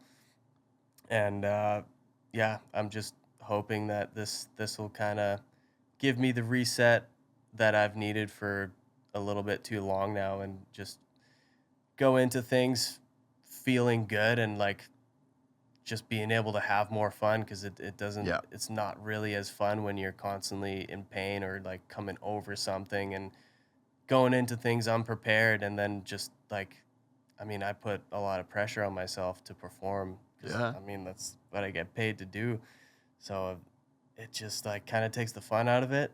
But now I've have a chance to reset my body a little bit, and everyone knows that I need time off right now, and the only reason you take time off is because you're injured. Like you never take time off just because. Yeah. Or at least I don't. So this is going to be a good reset, I think. I think that what you were saying before we started about like needing to just get an e-bike and ride some trails, like you probably do need that. For sure. You're fucking gnarly. You're probably too gnarly. Like your level of normal and just what an average day of riding is in your life is probably too fucking hectic. It's too hectic. You can't keep one-upping yourself. It's just unsustainable, and it got to a point where I thought that was the only thing that was fun. And now, since my last crash we haven't even talked about that one. That was just biggest slam. Looked exactly like the one that I broke myself off, but I didn't break any bones. It's just from one thing to the next, and like one gnarly thing to the next, and no really fun stuff in between. And ever since that crash, I've just been craving like just building a fun set of dirt jumps and just having fun on the bike. No pressure to perform, no pressure to do any crazy tricks, and just like finding the love for it again. Because it can get just too gnarly when you're like, I have a crazy list of goals that I want to accomplish, and I know I can do them, but you kind of need to like keep the fun in it too. Definitely, there's a thing, and I guess my experience of that is trying to build the podcast from nothing, and there was a point where. Yeah, maybe it's like you've got a list of things you want to achieve, or I think in my case it was more like I'm starting from zero. I started from $0. I started from 0 followers. I started from everything was zero. Like when I started it was like one of the rock bottom points of my life. Like I ended up having to go back to Australia, and it was just like a whole thing. And there was a pressure to perform in a sense of making it a sustainable business. Felt like I had to get my life back on track because of everything that had happened. And it wasn't enjoyable for a long time because even though it was doing well and like it did start to do well and it did like there was so many great experiences along the way and but I wasn't having that much fun for a long period of time because I felt pressure, you know, like there was definitely, I would always use this analogy of like a rocket launches. and it still has Earth's gravity trying to bring it down. And there's a point where you can like escape the Earth's gravity, and then you're in space and you're just floating. And there's a period of time, and fuck, maybe that was like 5 years where I was like on the rocket, and that if anything went wrong with the rocket, we're all dead. I mean, that's a great analogy. Yeah. You for sure have the pressure of like even just renting this place, like Everything. paying the rent, all the equipment, having employees, like all those things that people probably don't think about. Yeah. And then You have to carry that. You've got your life. And your life. Yeah. You know, you have to live here. You've got a wife. You've got, you know, in my situation, like we're in 2 different countries because we kind of have to be. And it's like, Yeah, that means 2 cars. It just means like everything's like amplified, you know? And Yeah. and even though you're doing this thing, and I'm kind of like trying to think about your position where it's like you're doing this dream job and you're doing this thing that you loved and you wished for and you wanted and you got what you wanted, but you're still on the rocket for such a long time to feel like you made it out of that atmosphere. Yeah. And then you can just float. Like you're still going forward and you're still going in the direction that the rocket sent you, but now you have way less gravity that's trying to bring you back down. Like you can have this injury now and it's not going to ruin your fucking life.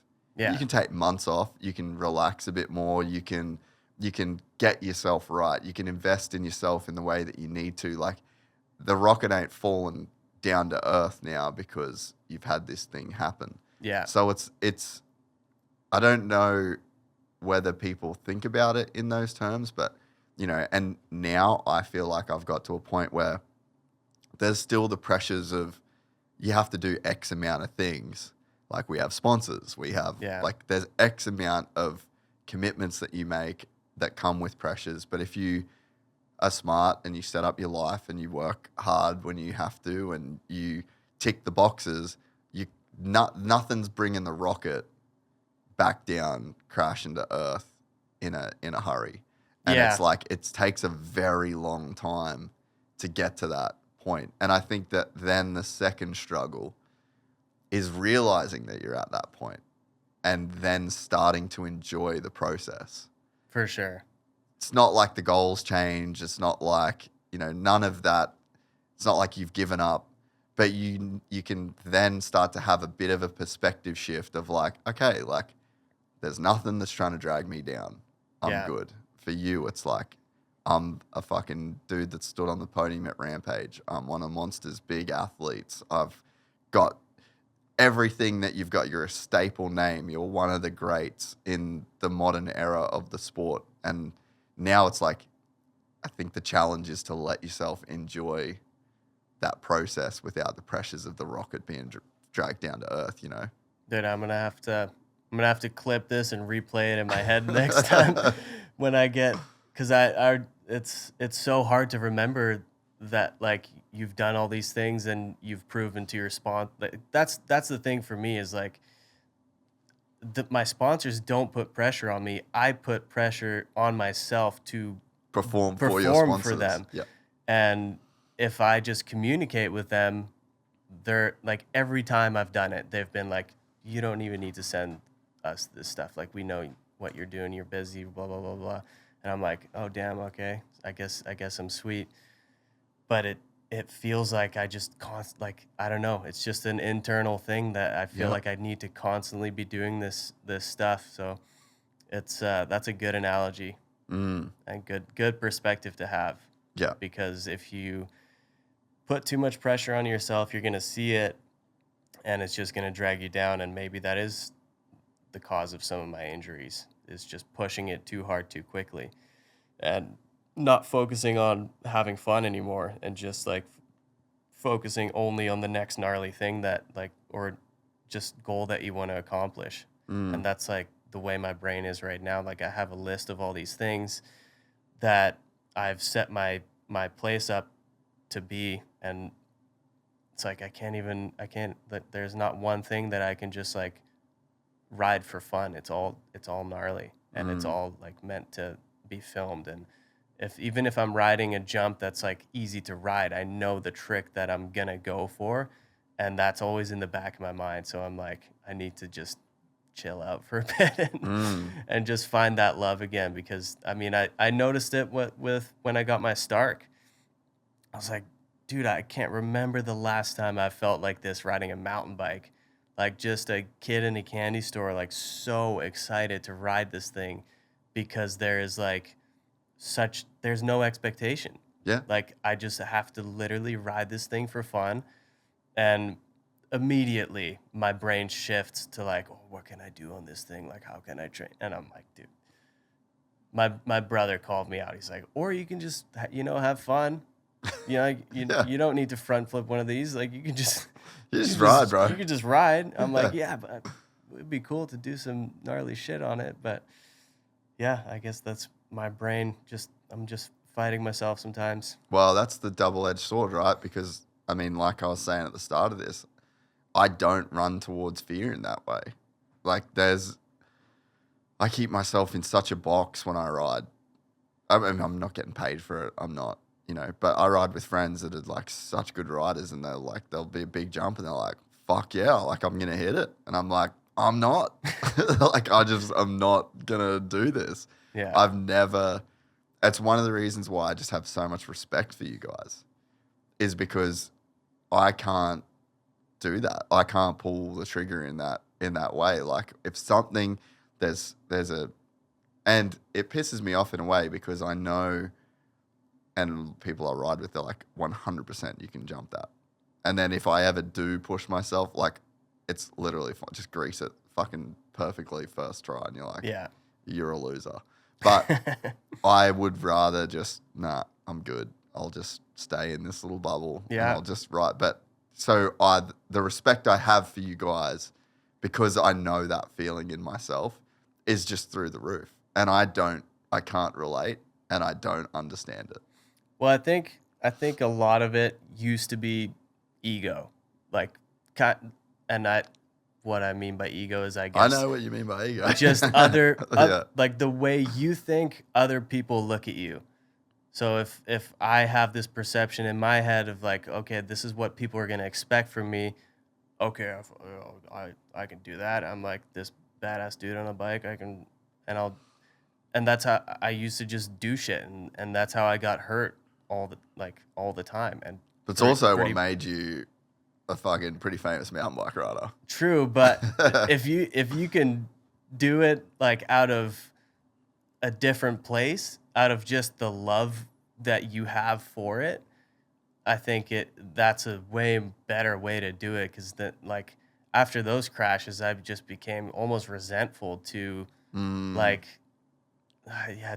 don't know to who, but it's so different now. Like the reason I do it is so different. It's not out of ego. It's like true confidence that I have, and like it's just I do it for the love of the game. For the love of the game, and I think you can see that, and all the projects that I'm working on now, like it's all because I just absolutely love what I do, and that's I'm trying to change everything from being like that ego-based and result-based and trying to chase these things like for external validation to just doing it for the love and for myself and the people around me, and trying to make that a more sustainable thing to where because I don't ever want to stop. Like it's the best thing in the world. Like look at Hans Ray.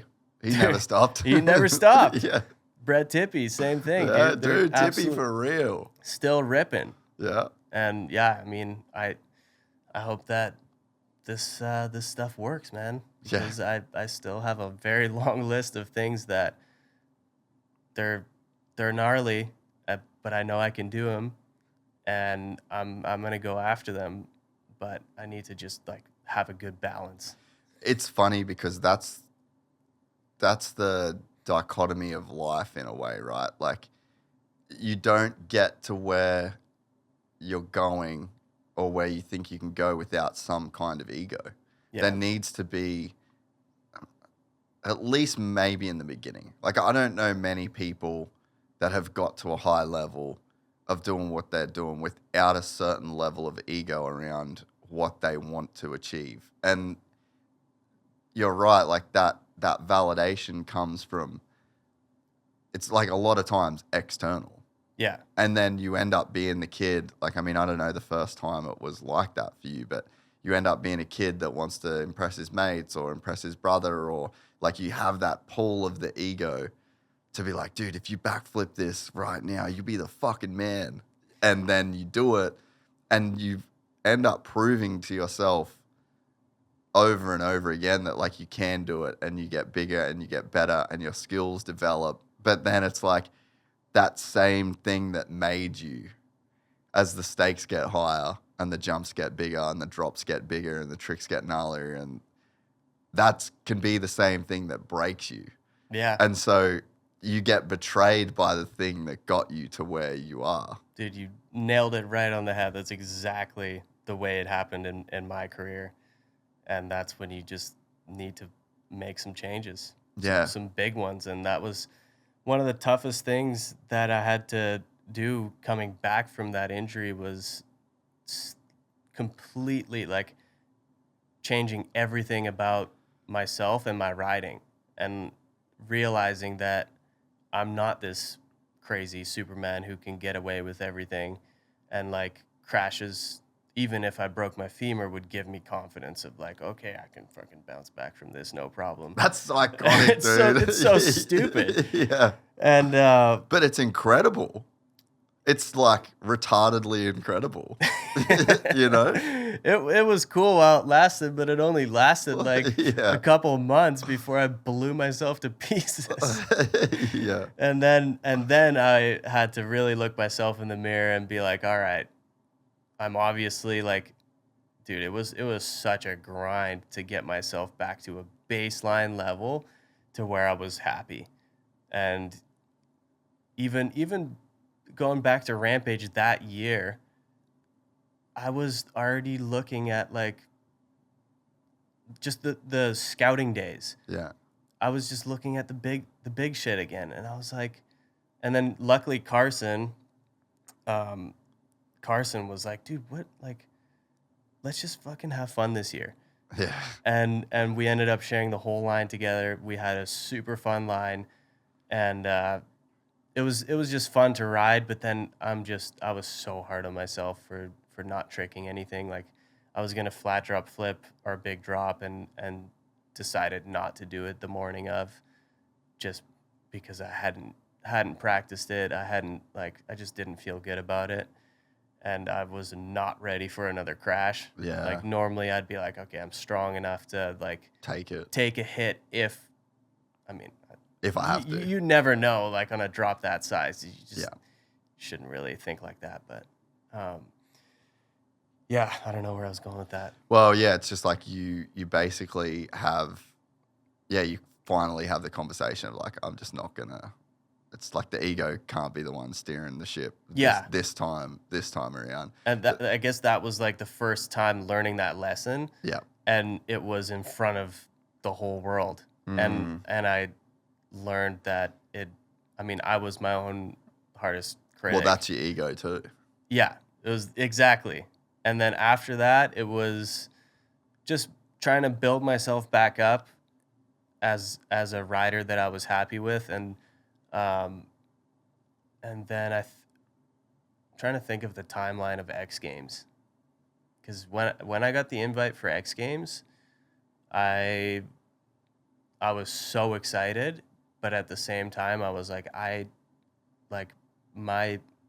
my riding is still not at the level that it was before my crash, and I think it was like almost 2 years later. Really? And it was 2024. Or no, it's 2023. Yeah. So it was 2 years later.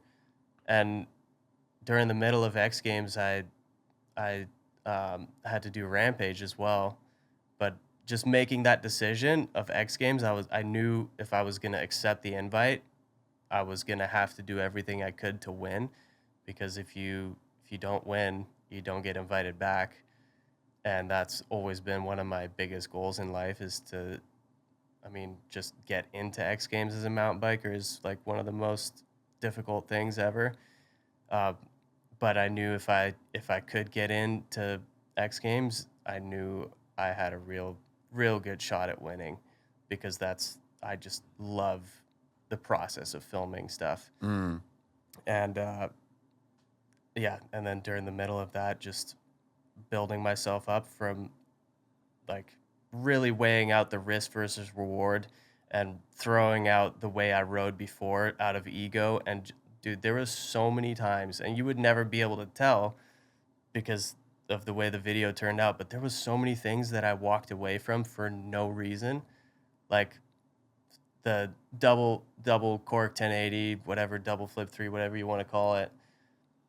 There was a couple days where there was no reason for me to not do it, but I was like, I don't know what it is. Like, I'm just a little bit sore from a crash that I had, and like I would hit the ramp and I would feel a little bit off, and I would just be like, no, like I need to. That's the only goal I had throughout all of X Games, was I need to stay healthy. That's the number one thing. Otherwise, I'm gonna ruin it for both me and Calvin. And I feel like that's the reason I ended up winning, is because of that mentality that the injuries taught me. Yeah, and so you end up, you have that kind of like realization that you can't just ride for the ego validation side of it. And then I think it sounds like you've had the realization of like you can just ride for the right. There's like a totally different reason that you can ride for, but I wonder if you ever get to that place without going through the hellfire that the ego puts you through. Yeah, I wonder. I don't know. I do know that a lot of these younger guys coming up, they seem to be a lot smarter than I was when I was their age. Yeah, for sure. Like you try to peer pressure kids, and dude, they just don't. Who are you thinking of? I'm thinking of Chance Moore. It bothers me so much. He is so freaking good. And even into an airbag, like I can't peer pressure him, and I'll just be ready to do the dumbest thing. And he just sticks to his guns, stick to his plan, and executes it perfectly. I mean, he's got an insane program going for himself. But for me, I'm like, as soon as someone peer pressures me, I just buckle, and I'm just like, oh yeah, I think I can do that. Like that's like the fun in it for me. Yeah. Is just like, I don't know. That's the fun part with just riding with your friends, is like pushing each other to out of your comfort zone. And I think that's kind of a healthy way to do it, I think. Yeah. It's not like you're listening to people that you don't know. Yeah. It's a little different, but. So when was the first time that you realized that you're able to, like, you are able to walk towards the fear instead of away from it? It was during X Games. I can't remember when it shifted. It was. I can't even remember what the first thing we shot. Oh, I guess we started. No, it was Rampage 2023 when I got second. That was a big step for me, just checking off the goals that I wanted, like all the things that I wanted to do the year prior. I ended up doing that year, and it was just a good thing for myself to be like, okay, your patience paid off, and you were here for a reason last year, and that was just to build a line here. Yeah. And then build yourself back up. Build myself back up, and I mean, people aren't going to be pissed off at me for doing what I did. Like, I still got one of the coolest trophies, which is the Magazo Award. Yeah. And that's like the award you get from your peers, and that's one of the coolest things, biggest honors for me for like all of Rampage. It's so cool. While at the time, it almost felt like a participation trophy. I was like, dude, I sucked. Like, what are you talking about? And Yeah. I was just so pissed at myself. But yeah, I guess that's when it kind of turned around, and then it was right into X Games, and X Games was just gnarly. Like, we just didn't stop, and it was through the winter in Canada, and So you were like building through the winter or riding? both. Really? Yeah, both. We had to submit it by January 31st, I believe. I can't remember exactly, but Yeah. I did half of it in BC, the other half in Utah, Yeah. and just everything. Like, there wasn't, usually when you're shooting a video, you kind of can ease into things, but that's not the case with X Games. So there was nothing that I could ease myself into. Like, the first clip we got was 70-foot Superman on a jump in my yard, and just Oh, there we go. Was it 2024? yeah. Damn, you got some fucking bangers on the tube, bro. Thanks. Oh, bro.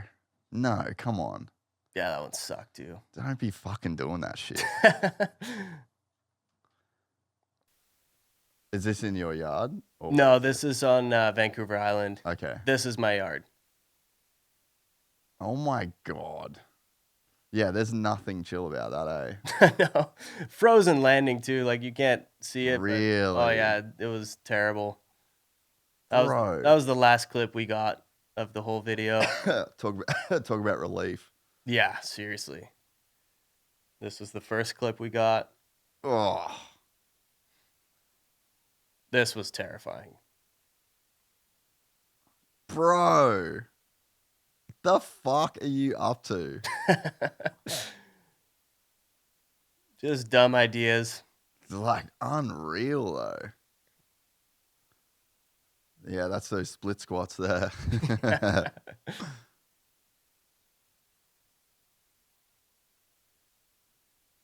That was a fun redemption.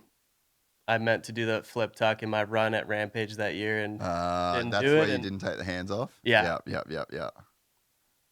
and this one, dude. That is crazy. So for this, Watch it. I again. showed Go up back. to Vancouver Island. Pause it at the start. I showed up to Vancouver Island, and so this is the drop that I hurt myself on before I front flipped this drop and just hurt myself for no reason. And we got there, or Dan Fleury and Calvin, the filmer and builder, they were there. This was an original build they did. And when they got there, the drop was gone. So they had to I was going to have to tear it down anyways because it was too small.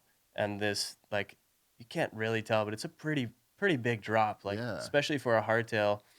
That's what I was thinking. I'm like, dude, on a hardtail? Yeah, it was gnarly. And so they built the drop, just finished it.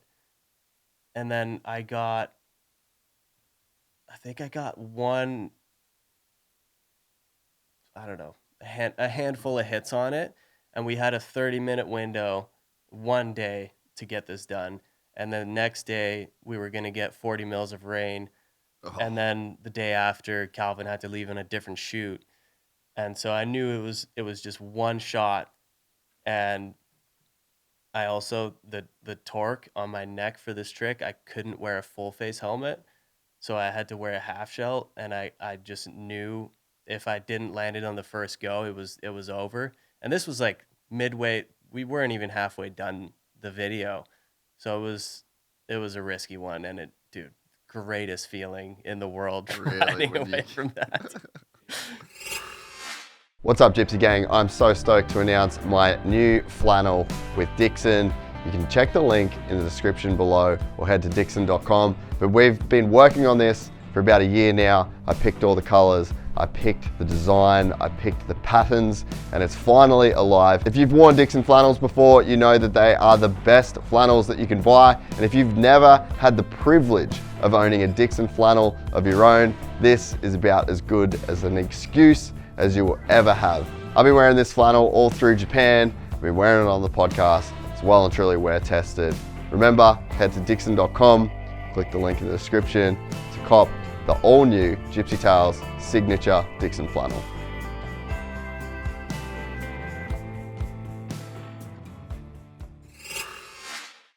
I'm the same, bro. My wife's like the one that fucking makes me go to the gym, makes me do jiu-jitsu. Like, whenever I'm around her, it's so easy Yeah, to just like stay the course. for sure. But now, we're back, by the way, we had a tech issue. Oh yeah. But yeah, now like without her, I've done literally in the last 3 weeks, I've done 3 all-nighters. Like, bro, I just Oh, just there's such at the good. computer and just fucking sending it, bro. Speaking of balance, there's no balance. That's bro. why the girls are there. Yeah, They balance us out real good. I mean, my wife does anyways. Yeah, I've just noticed. Well, I know it anyway, but yeah, especially with like shit we got coming up, I'm just like, you know what? I'm fucking working, and I'm ordering Chipotle, and I'm sitting here and I ain't leaving this fucking desk. I've had like, yeah, a couple nights. I'm working on like some just background business stuff. Like there's just so much shit in the background of this. Like for us to do like the 100 hours thing, that takes forever, you know, and it's like the amount of hours that go into that.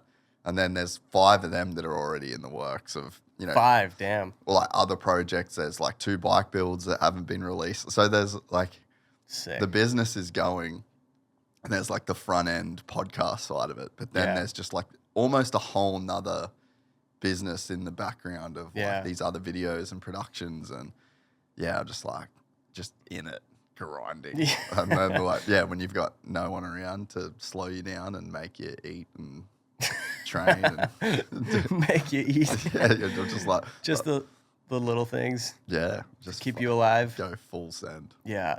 I mean, sometimes it's nice to just do that though. Kind of is good sometimes to just lock in. Yeah. Felt pretty good after an all-nighter, eh? I haven't done it forever, and I was like, fuck, this is actually what... I just couldn't sleep. There's just no way that I was just almost like a flow state of work. That's pretty sick though, to be able to do something that you love so much that it just keeps you up. Like I have the same. Obviously I can't ride in my sleep.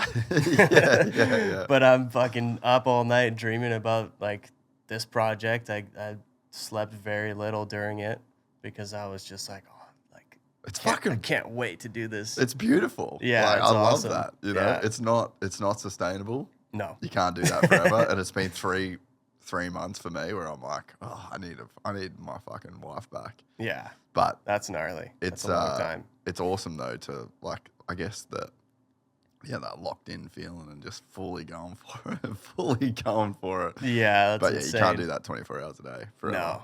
No, that'll take a hit on your health for sure. Yeah. Can you go back? There was a monster. Oh, just no. Wild West, Part 2, dude. 1.7 million views.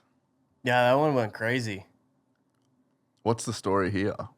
So this was Like, what Right. are you doing, dude? right after my femur break. This was The first one? 6 months after, I think, or yeah, something like that. Dude, so the first caveman on that, okay, and this one I use my my brake levers as like on my wrist like that. Yeah. And it was like a different trick. But the first time I jumped out of that little tree fort, it moved on me. No. Yeah, it moved and I just blew both my feet and yeah. It was not fun. That's so sketchy. This is epic, dude. Yeah, this is in Kamloops. Oh yeah, the birthplace. Yeah. Pretty insane. And so you're building most of this? Yeah. Yeah. All of it. I was involved with the build process. I had Oh, dude, that took me so many tries to Go back, commit go to. back, go back, go back. That's like the things I dream about that keep me up at night. It's just figuring out how to do that. Yeah, and just like that would be so cool to drag your bars on a scrub. Oh, that is disgusting.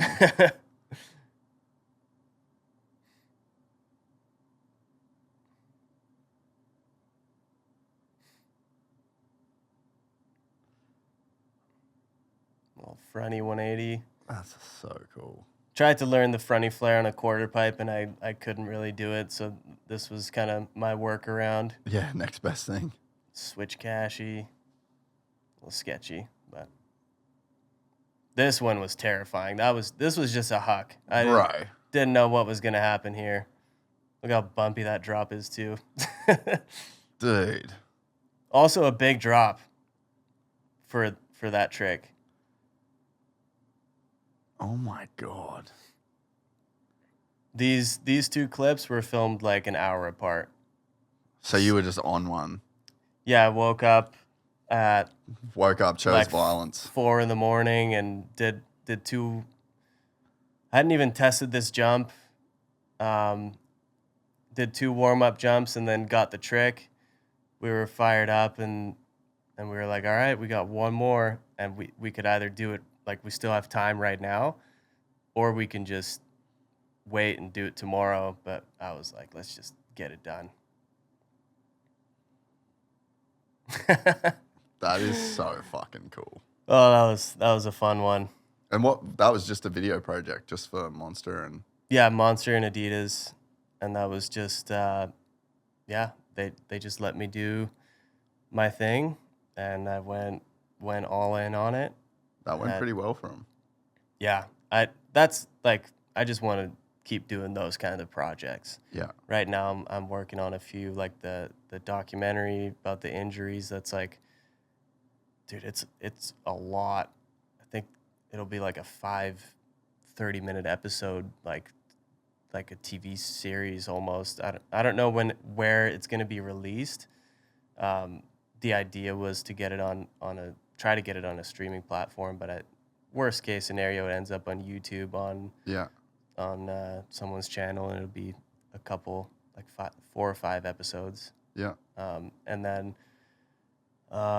another big video project with my friend Liam that we've been working on the last year, and that one, we just need the funding to do the final piece for that. Yep. And I just need to be healthy for it. That's where I crashed and kind of wrecked myself 3 months ago in Chile. Trying to ride the line that we built. I crashed on the first feature and I got so lucky that I didn't get hurt. Like, I didn't break any bones, but dude, it messed up my back, like the nerves in my back. Like, I couldn't feel such a big area. Like the feeling has come back now. Yeah.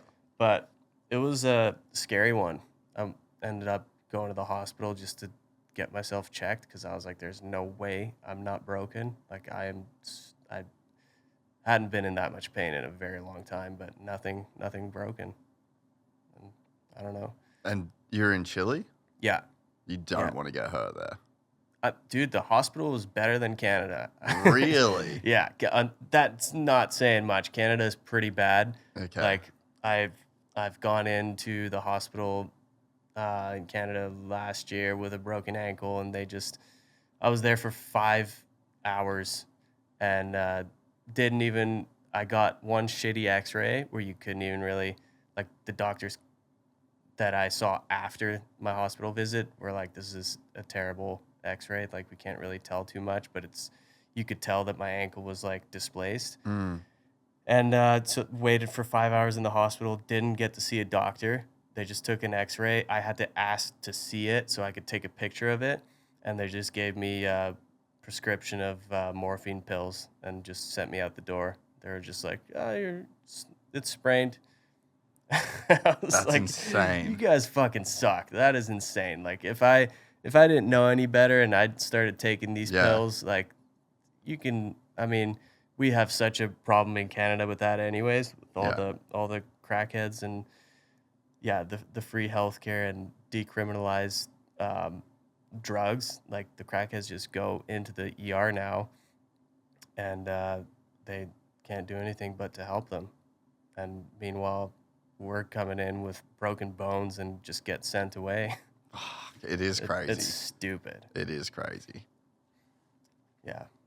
Not ideal, but but the Chile one was good. Chile Hospital was great. It was a private hospital. Yeah, Just- that makes a difference. yeah, immediately get checked. I was in and out in an hour and got all the X-rays. I got CT scans and everything done right away. And yeah, and then I was on my way home. No broken bones, no torn, or they didn't check for torn ligaments, but I didn't. But you were all right. Yeah, it was all right. More than what you probably should have been with the crash like that. Yeah. That was my first big slam with my Bell helmet too. And I've had so many concussions with my old helmet, and this one was like, I probably from impact to the net, like I landed, bounced, and then had a just head slam. It was probably a 60 foot bounce straight to my head and shoulder. Like somehow nothing wrong with my shoulder or my head. And no concussion symptoms. The helmet was destroyed, but no concussion symptoms. Like I could not believe it. My hip, I landed directly on my bad hip, and that was just like super inflamed. The nerves in my back were like killing me. It was just like nerve pain for a long time, and then that went away, and then it was fine. I had a couple of hits when I wore Bell a few years ago, and I was like, could not believe I didn't have a concussion. Dude, it's amazing. Yeah. That like spherical technology. Yeah. I couldn't imagine with the moto helmet. Like this was with the mountain bike helmet. Like if I wore a moto one, I would feel indestructible, which is not good. Yeah, you still want to not crash. But yeah, I've had two crashes where I definitely was like, I can't believe I didn't knock myself out. Yeah, that's so sweet. Yeah. It's I wish I knew about that sooner. And for us too, the field of view, like you can see so much more in the Bell helmet than what I was used to, and I mean, everything that went into that fronty was the front flip drop that we just watched. It was all about seeing as much as, like, trying to do every little thing to make sure I was going to do it. So that's the level of detail that you went That's into. the level of detail, including the goggles, which actually my brother, who's just started his goggle company, Random, I've helped him a little bit with the development of his new goggle, which it's really cool to see. Like What's the website? Random company. Yeah. RND. Random goggles, maybe. Yeah. Yeah, that one. Yeah. So these are just the goggles that he came out with to get it going. Yeah. But currently he's working on these goggles that are, I mean, they're going to be a game changer for me for sure, because the field of view. You won't be able to see, like, it's no restriction. Like right now, it's restrictive to wear these goggles for me because they're kind of narrow. Like same with wearing a moto helmet for me is too restricting for some of the tricks. In terms of size, or yeah, because it like blocks your view at the top and the bottom, so you can only you want the maximum field of view for the rotations and the tricks and stuff. And so this new goggle that he's developing is going to have, like, I mean, it's going to look sick. It's going to be big, and I think he's doing it out of the same factory as like the 100% goggles. So these are just like very like baseline. Yeah. Stock ones, and have you seen the new 6D helmet? No. And it's got like the goggles. Did you see that? Yeah. So this dude, I actually met the engineer on the plane the other day. Look at these things, dude. So they have the helmet, like obviously 6D helmet. So it sounds like your brother's gonna do something like this. Look at the size of that shit, bro. That thing is insane.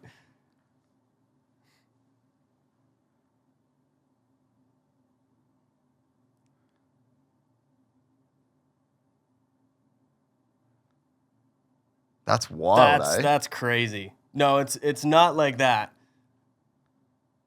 But I think That's crazy. yeah.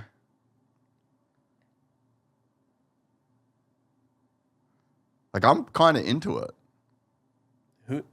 I wonder what this is gonna do. Like, it's cool to see this, and then my brother's It sounds like But- your brother's thinking along the same lines. along the same lines, but his goggle's Turn gonna that fit fan with down. other, like every other helmet. Yeah. That's why this is basically like just for this helmet. Yeah, But yeah, I mean, and when you see something like this, that's this different, you're kind of like, it's a big takes leap. like it's a big leap, and it Yeah. takes a while to get used to. But like, honestly, It does, like I even kind of like it. seeing him ride, like you don't really notice it until Yeah. you see the close up.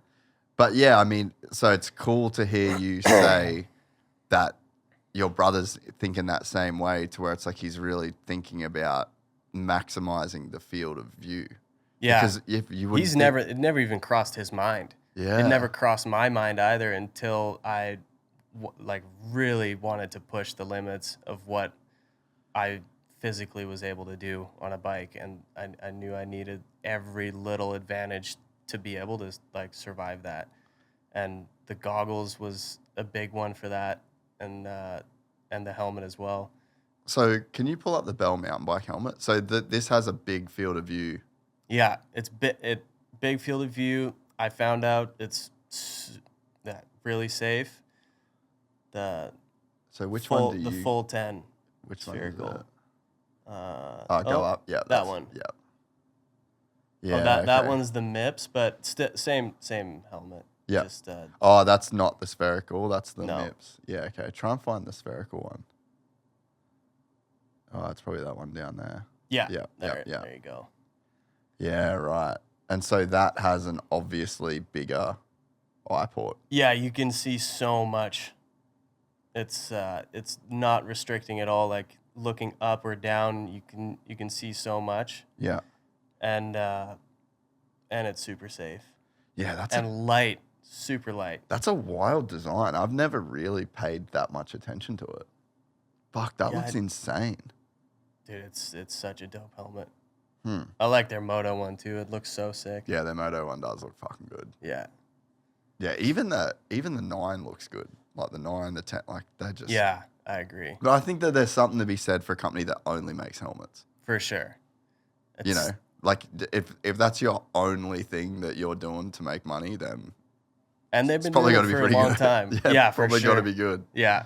And dude, all the top guys are on Bell. Yeah. Like in Moto anyways. Yeah.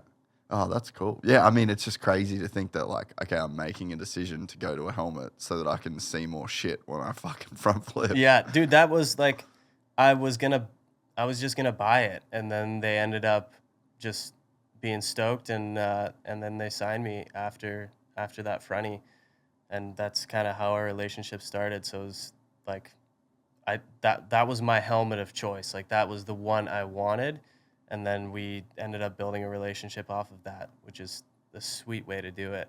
Yeah. Like I fully back this company. They're best helmets in the game for sure. That's awesome. They're a very good crew of people, too. Yeah, I haven't met any of them yet. Really? Yeah. They're here. They're here? Yeah. Like all the company, it's in Irvine. Like in all the- Irvine, really? Yeah, like all the headquarters. Oh, sweet. Yeah, because it's under that Fox group now. Right, yeah. And they're all They're- all legends, bro. Who do you deal Sick. with? With Cameron. Okay. Gish. Yeah. I know more probably the Moto guys. Yeah. But yeah, a bunch of them are there. You should try and drop in. When you go Monday though, eh? Yeah, I leave on Monday. Morning or night? I haven't booked the flight yet, but I think I'm gonna have to do afternoon flight. Might be able to get in there. That'd be sick. See the boys. That'd be stoked. sweet. Yeah. So I want to go back to when you were a kid. So when did you realize that you had that thing where other dudes wouldn't do shit and they would like to keep in line with that conversation of like turn away from the fear or turn towards it? Like, do you remember your first memories of being like, no, I'll do that. Like, I've got this. I feel like I was always kind of that kid. Yeah. Like, yeah, I always, and I I can blame Travis Pastrana for that.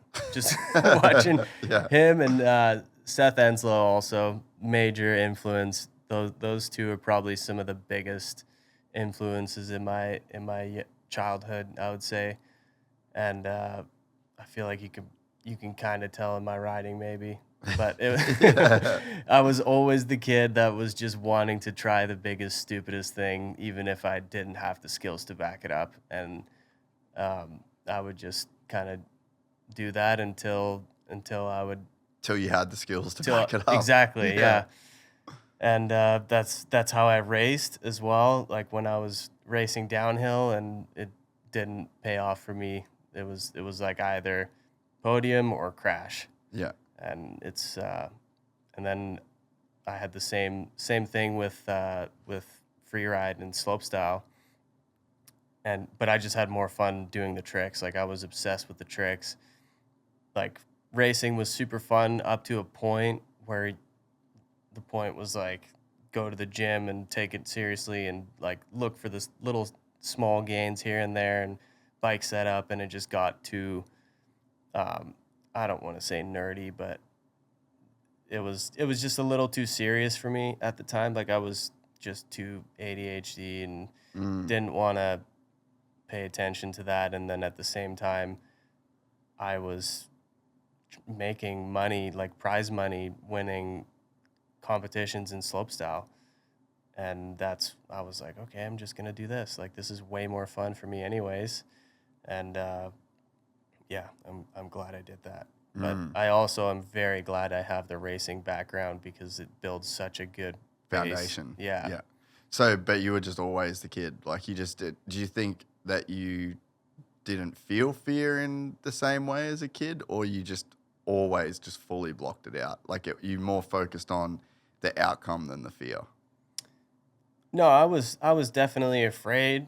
I still am. Like if I feel fear just like anyone else would. I guess maybe have a different way of looking at it. Like I look at the outcome a bit more, like, and trying to accomplish my goals. I don't know. It's it doesn't, I've never really put too much thought into it, to be honest. Like it just feels natural to me to gravitate towards these things and accomplish my goals and do the things that I think are the coolest things. It doesn't bother me as much as it probably should either to be injured. Which is another, like, it's just part of it. Yeah. And I feel like a lot of guys at my level are probably like that. Yeah. But I don't know. It's cool as fuck. It's just like, honestly, you know, like as someone that just doesn't have that gear, like it's just really crazy to see and be around you guys just do the like incredible things that you're actually capable of doing, because I think it is all mental. For sure. Yeah, You know? it's all mental. And I mean, like I said before with the X Games thing, the only reason I'm here now is because I've said no to so many other things. Like there's a lot of times that don't get talked about that I think should be talked about, that I just walk away from stuff. Like even if they're completely within my range of what I'm comfortable doing, if there's like an unnecessary risk, I just say no. And I think that speaks to the confidence that I've built throughout those injuries, and instead of riding from a place of ego. Like those are the things where, like, if you know you can do something but it's like sketchy for no reason, I'm just like, no, I'm not going to risk it for no reason. And that's like very important for me to stay healthy. And so you think that maybe sometimes that just isn't advertised in the same way. Like we see the highlight reel and we see the big sends and we see either the successes or the failures. You either land or you crash and get hurt, but we don't see the times where maybe not the fear gets the better of you, but more like you just make the decision that the risk isn't worth it and you walk away. But that never gets shown. Never it never gets gets shown. published. I mean, so we have like a false sense of what you guys go through in a sense. Totally. I mean, That makes sense. it's kind of like, why would you show that? It's like Yeah. pretty lame to be like, oh, this guy's more than capable of riding this or doing this trick, and he's just walking away for no reason. Like, what a weirdo. I don't know. It's just a feeling like if you trust your intuition and trust your gut, like you just kind of know when to step away from things. And I probably annoy the shit out of people I work with sometimes because of that, but I don't care. It's my body. I want to do this for a long time. And if there's any like weird thing that's off because of the way something is built or because of the way I'm feeling at the time, it's just not worth it. Depending on what it is. Like if there's a lot on the line, then maybe it's worth it to take the risk, and I'm down with that. It just depends on what it is. But a lot of times I just say no. It's funny because before, I can't remember, well, people that are listening to this now, we just bullshit for half an hour watching Supercross at the end of this. But you were saying that at A2 you were walking the track and you were watching them fix the up ramp where Levi cartwheeled. Yeah. And you were just like, what the fuck? Like, I wouldn't hit that right now. Like, that's so sketchy. And then look what ends up happening. And like, those guys fully don't get a choice. No. Like, no, even, dude, even Jerry Robin was saying, like, the crash, he did the pod yesterday. He got paralyzed last year. Oh, shit. Right. And he was saying that he was in a group text from press day with the track builders and all the riders saying that they need to change that. And that was where he got hurt. No. Oh, dude, that's devastating. Like that, yeah, those are the things. And I'm fortunate enough to be able to make the choice whether I do something or not. And that's why I like filming a lot more than competition right now. Yeah. Especially with the outcome of a competition seems so... Well, when you get fucked. Yeah, you get fucked. Yeah. It only takes that one time of like, okay, this seems more of a show than a competition. Yeah. But for those guys to just go this is when the gate drops, like you have no choice. There is so much pressure and it's time and time again. And that's why it's so impressive to watch these guys and the level that they perform at. Like that's the gnarliest thing in my opinion, in terms of like their mental strength to battle through those things, and then just how fit you have to be able to last through. Like, dude, I couldn't even do a lap. Yeah. Like, so gnarly. It's unbelievable. But yeah, the fact that they don't have a say in the way the tracks are built, it seems like is kind of insane. It seems like they should maybe listen to the riders a little bit more and collaborate with them, because they know what they're doing. They're putting their health on the line time and time again. And they know what good racing is going to bring. Like, if everything just turns into one-lined ruts, like, that's not good for passing opportunities. And then everything depends on the start. It's just I think they should probably listen to the riders a little more. It is crazy, and especially when you go to somewhere like Rampage, and it's such a collaborative effort, and it's all about safety, and it's all about rider safety. And I mean, and I'm sure that there's examples that I don't know about because I'm not there, but it's like, you know, you guys, if you don't want to ride because of the wind, like, you don't ride, and nobody talks shit. Everyone's like, yeah, man, I get it. It's windy as fuck. You just can't do it. It's too dangerous. And Supercross is like not like that at all. It's like, there's the track. Figure it out, boys. Here's the schedule. There's the track. Gate drops at 7. Yeah. We'll see you there. Yeah, it's gnarly. And I mean, if there's one thing I learned from this past project we did with Hill and the Monster crew is, like, we did a mountain bike moto project. Yeah, how much can you talk about this right now? I mean, I can talk about it. Sick. I think, yeah. I didn't know whether it was still a secret or not. No, I think people have been posting about it, but we've Sick. Yeah, I haven't seen anything from it yet. Dude, it turned out pretty insane. I missed a lot of it, unfortunately, because of my ankle. I broke it before the first day of filming on the first feature. Just brain fart. I don't even want to get into it, but yeah. But the build was crazy to see how Grant Palmer and Josh Hill, how the way they look at stuff versus the way I look at things with like the way mountain bike stuff needs to be built versus moto. Like it's so different in the way we even like shape anything up and how packed things need to be.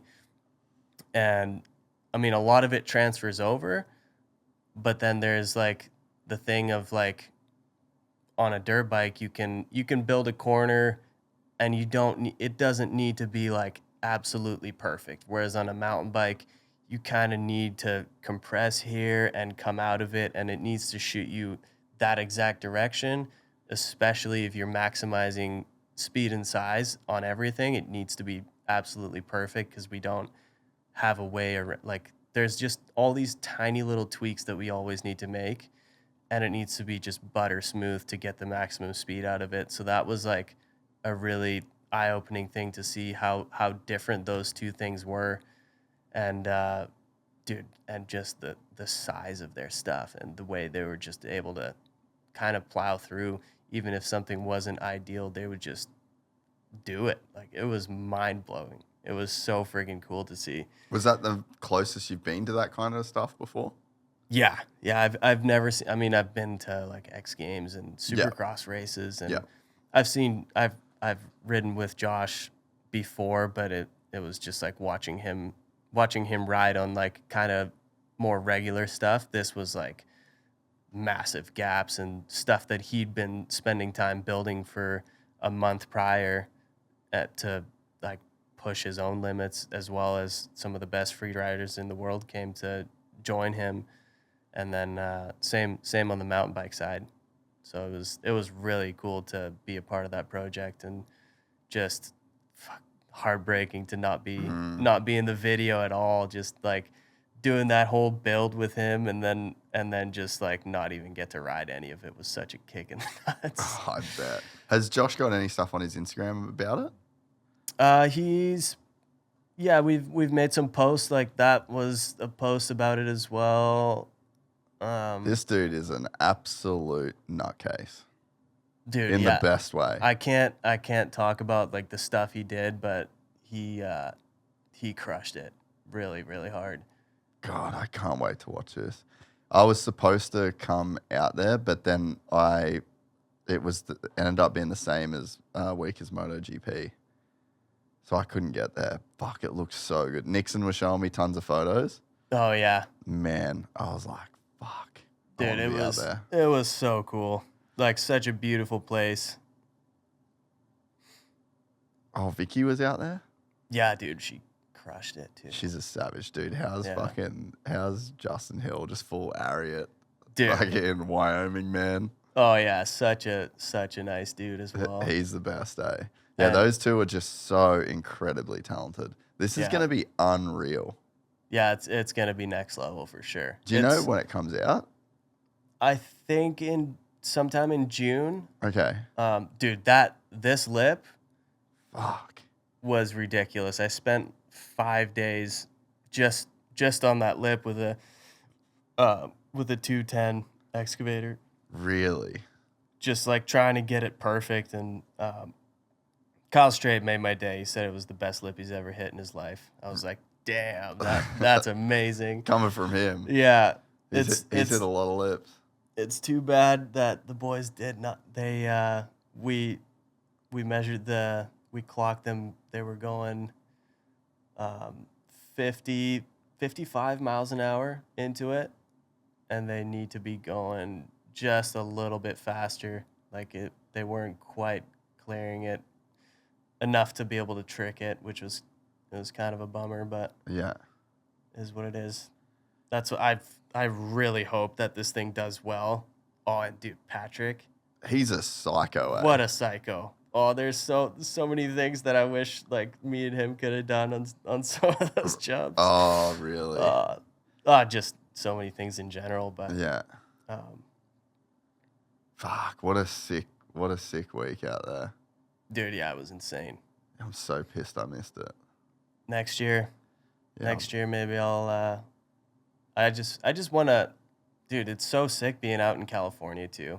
Like everything is happening here. Like I wish I would have just stayed from Anaheim too until the end of this event. Yeah. And then just been able to ride a ton and just enjoy it down here a little bit and not just be so focused on trying to get this thing done and then get out of the excavator for however many hours and your brain, like for me anyways, my brain just gets like Fried in there. fried. Yeah.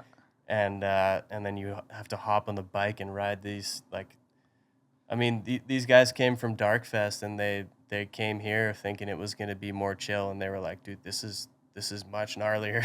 Really? Yeah. It was really big. Well, so Really big. Nixon told me that you were a bit like, I don't know.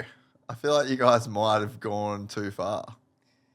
On some of the stuff, like there's a level where you can push it to where it's going to be gnarly to hit, and that's fine. But then it's going to hurt you on the next feature because of the speed that's going to generate, or you're just going to hit it, and that's the gnarly thing. But for me and for the people that were invited to the event, I think it would do better if we shrunk it by 10%.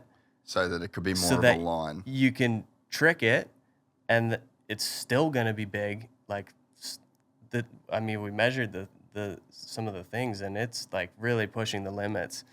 And I just think that if you can shrink it by like 10% and just make it a little more proper, then we'll be able to see a lot more tricks. Because this time it was more like, if you make it to the bottom, like that's a big accomplishment. And these dudes were just That's so wild. Oh man, I really wish I could have ridden it. It looked awesome. So do you think this is like as close as mountain biking in this way has come to like finding the limit? I mean, Darkfest is really pushing the limits as well. They have like, in terms of like a distance jump, Yeah. they have one of the biggest ones. But yeah, this one for sure. Like we have probably like the last jump, the takeoff, we didn't measure the height of it, but it's got to be like close to 30 feet, and it's a 65-foot gap. And then, dude, all the boys were like, this is the fastest I've ever gone on my bike, and you're coming at a 30-foot wall, and you have to go 65 feet still. So, and it was a lot of like just kind of scratching my head of like, I had never built anything like that before. And I knew that as soon as I was finished with that takeoff, I wasn't going to be able to change it. Because I spent 5 days on it, just like trying to get that thing dialed in. And there was no changing it after that. And then it just ended up being like the boys were able to clear it, but and I think one trick went down on it maybe. And That's insane, bro. Yeah. With the level of riders that were there. I'm so excited to go back to it next year and make those small tweaks that I think could really make it like top to bottom, like be able to trick everything and keep it pretty much the same size. The things just need to be a little tweaked and it's just spaced out differently. It's so different than building moto stuff. I'm excited for next year. So did Axel and Bereman ride? Yeah. How insane are those two? It was nuts. Even, I think Bereman only rode one day, I'm pretty sure, and then he had to leave. But, both those guys, dude. Axel was so sick to watch, like, just how comfy he gets, like, right away and just laying out these things. And, dude, Wyo was insane, too. Wyo, Really? Yeah, he crushed it. Josh obviously crushed it. Dude, one of the Josh was on fire. He was testing everything, and it was sick to watch. Have you been out to Axel's place before? No. You got to go out there. Yeah, I wanna check that out. Dude, I went out there one day. I guess it was last year. We went out with Ricardo riding 110s, and he's got like an actual sick 110 track. Oh, Like, yeah. dude. Dude, the X Games 110. What's that? They put it in X Games. Was It that? Was it yeah. the same thing? Oh, I don't know if it was, but they had a 110 Oh, this X is wild Games stuff. Invitational. Yeah. Yeah, man, this was it. he Grant, what a beauty. yeah, this That's- is just beautiful. He oversees the property. Oh, dude, and Van Stippen too. What a beast. Oh, he's an animal, bro. Absolutely insane. Like his whips are just ridiculous. Fuck, they had the shot over and everything there. Yeah, dude, the heli. It's gonna look so good. Yeah, this was gnarly too. The last shot. Oh, really? Fuck, I want to see this. It's. I'll show you some iPhoners Okay. after. If yeah. I don't want to spoil it either. No, that's cool. When's it come out? Oh, June. Yeah, this is coming out before think. that. Bro, you got harnesses on? But Yeah, harnesses is getting a bit. It's getting a bit serious. yeah, dude. Yeah, some of the stuff that they built for Moto, I was like, holy shit, man.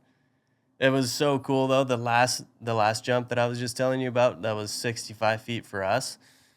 It was I think 120 for them, and they were side by side. It was the coolest thing ever. I think they got a few guys to go side by side on it, Yeah. but the Moto guys were transferring a little far left.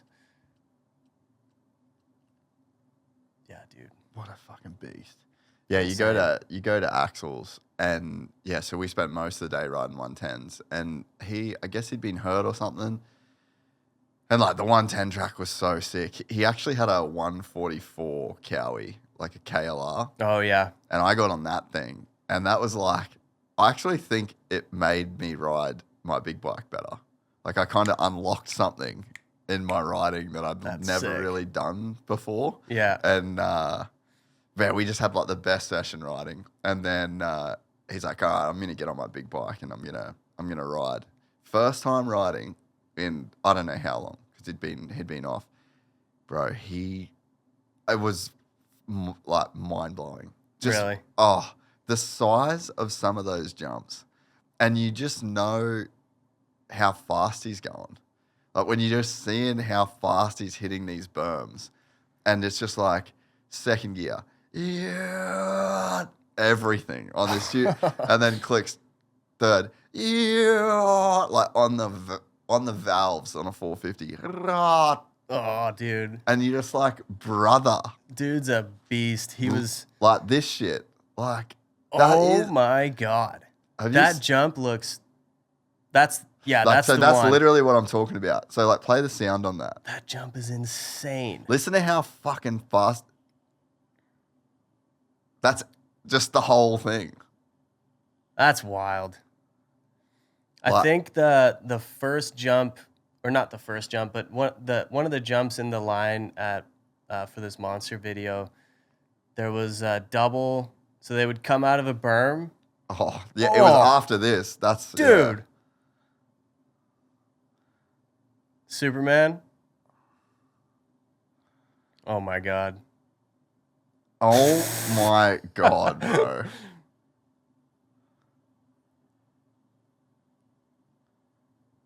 What? Yeah, Oh, and he fucking rips on a mountain bike and a snowboard.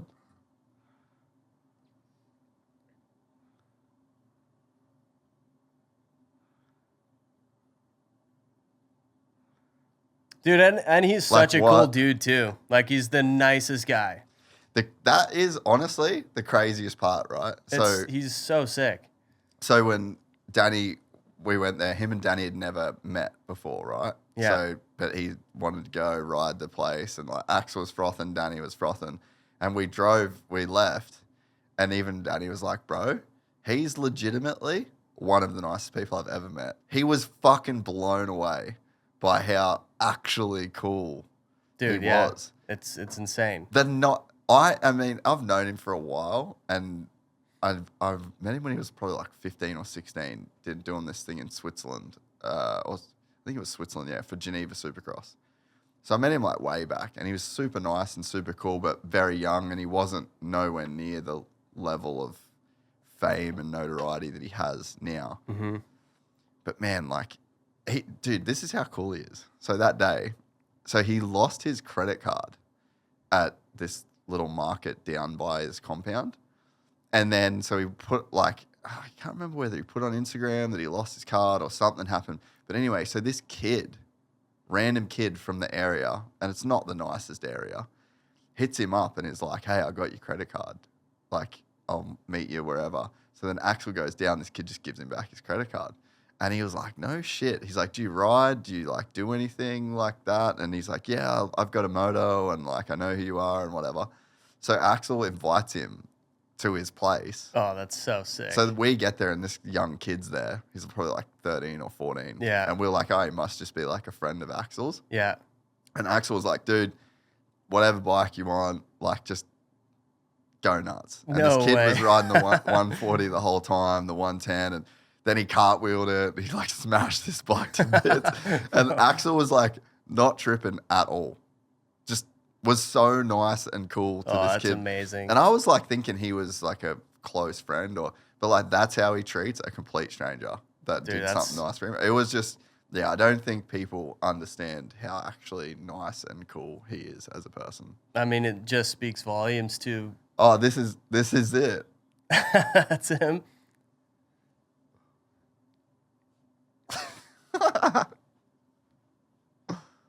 Oh yeah, kid who returned my credit card crashed again. Bro, it was That's awesome. The fact that we're even talking about what kind of person he is speaks volumes to him. Like, yeah, look at this dude.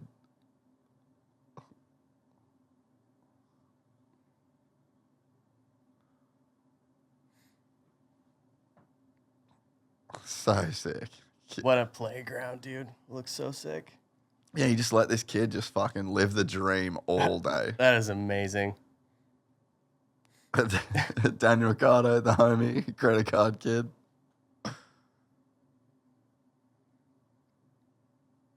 Oh yeah, 230 is what it is.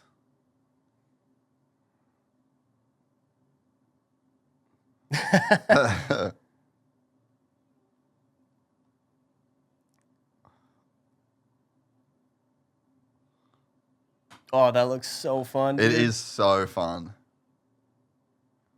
Yeah, it was unreal. So that's Damn. like actually the kind of person he is. Like you just don't fake that shit. You know No, what I mean? yeah, no, it's awesome. You need to get out there. I reckon that what you should do is next year, before the Wyvern shoot, you should just stay. Stay well. Bring the wife down. Bring the young fella down. We're talking about it. I would really like to find a place. I don't know where we would I go. know Like, where. yeah, San Clemente, bro. San Clemente is insane. That's where Cam is. Yeah, it's so nice here. Yeah, all the boys are there. It would be cool. Just lock in. It'd be sweet. It'd be sweet to be here for like 2 months and then go to that shoot and do the build on like, and just know, like I didn't really know what to expect going into it, like in terms of like how long the days were gonna be and like what was already kind of there and how much work I had ahead of me. But now I know, and now I know what to expect, and I just I'm excited for it. But yeah, it'll be good to spend a winter down here. Yeah. What else is on the bucket list that you can talk about? You got any, you said you still got some goals, you still got some things. Are they all secret goals?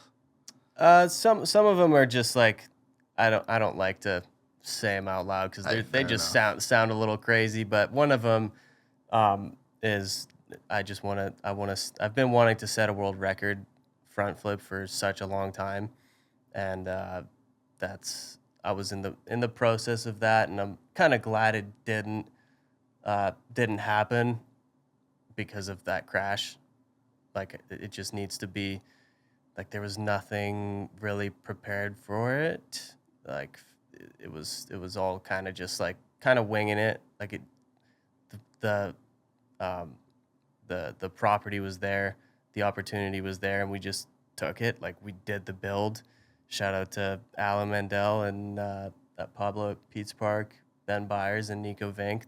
They all got together and did this insane build. Like just the longest days trying to make this happen for the project, and then just crashed my brains out on the first feature. And like there's three hits on the line, and every feature is like the gnarliest thing ever. And then the last jump is it's so big, dude. It's pretty insane. And I wasn't really planned to do it then, but I was like, if the opportunity is there, I might as well. I Yeah. might as well. Like, I don't want to waste an opportunity. Like, I've been wanting to do something like this for like 10 years, where I build a setup specifically to be able to go the furthest anyone's ever gone on a bike. And, but yeah, crashed my brains out before I even got to the jump. So that's one thing that's on the list, and just got to do it when the time is right. So what is the world record? I think, well, Cam's got the world record distance and backflip, like official, at 120, I think. Yeah. And then his backflip is 100 feet. Yeah. And then What a savage. absolute savage. And the way he did it too was Is his the front flip, or you're talking just longest in general? no, his was the backflip and then longest jump, but his was like the official Guinness Yeah. world record. And then I think Tom Eisted broke the flip at 120 feet at Darkfest. And yeah, BNV broke so I had Go to that one down there. Yeah, that's BNV. Absolute savage. He's got to be the best front flip guy out there. He's insane. Really?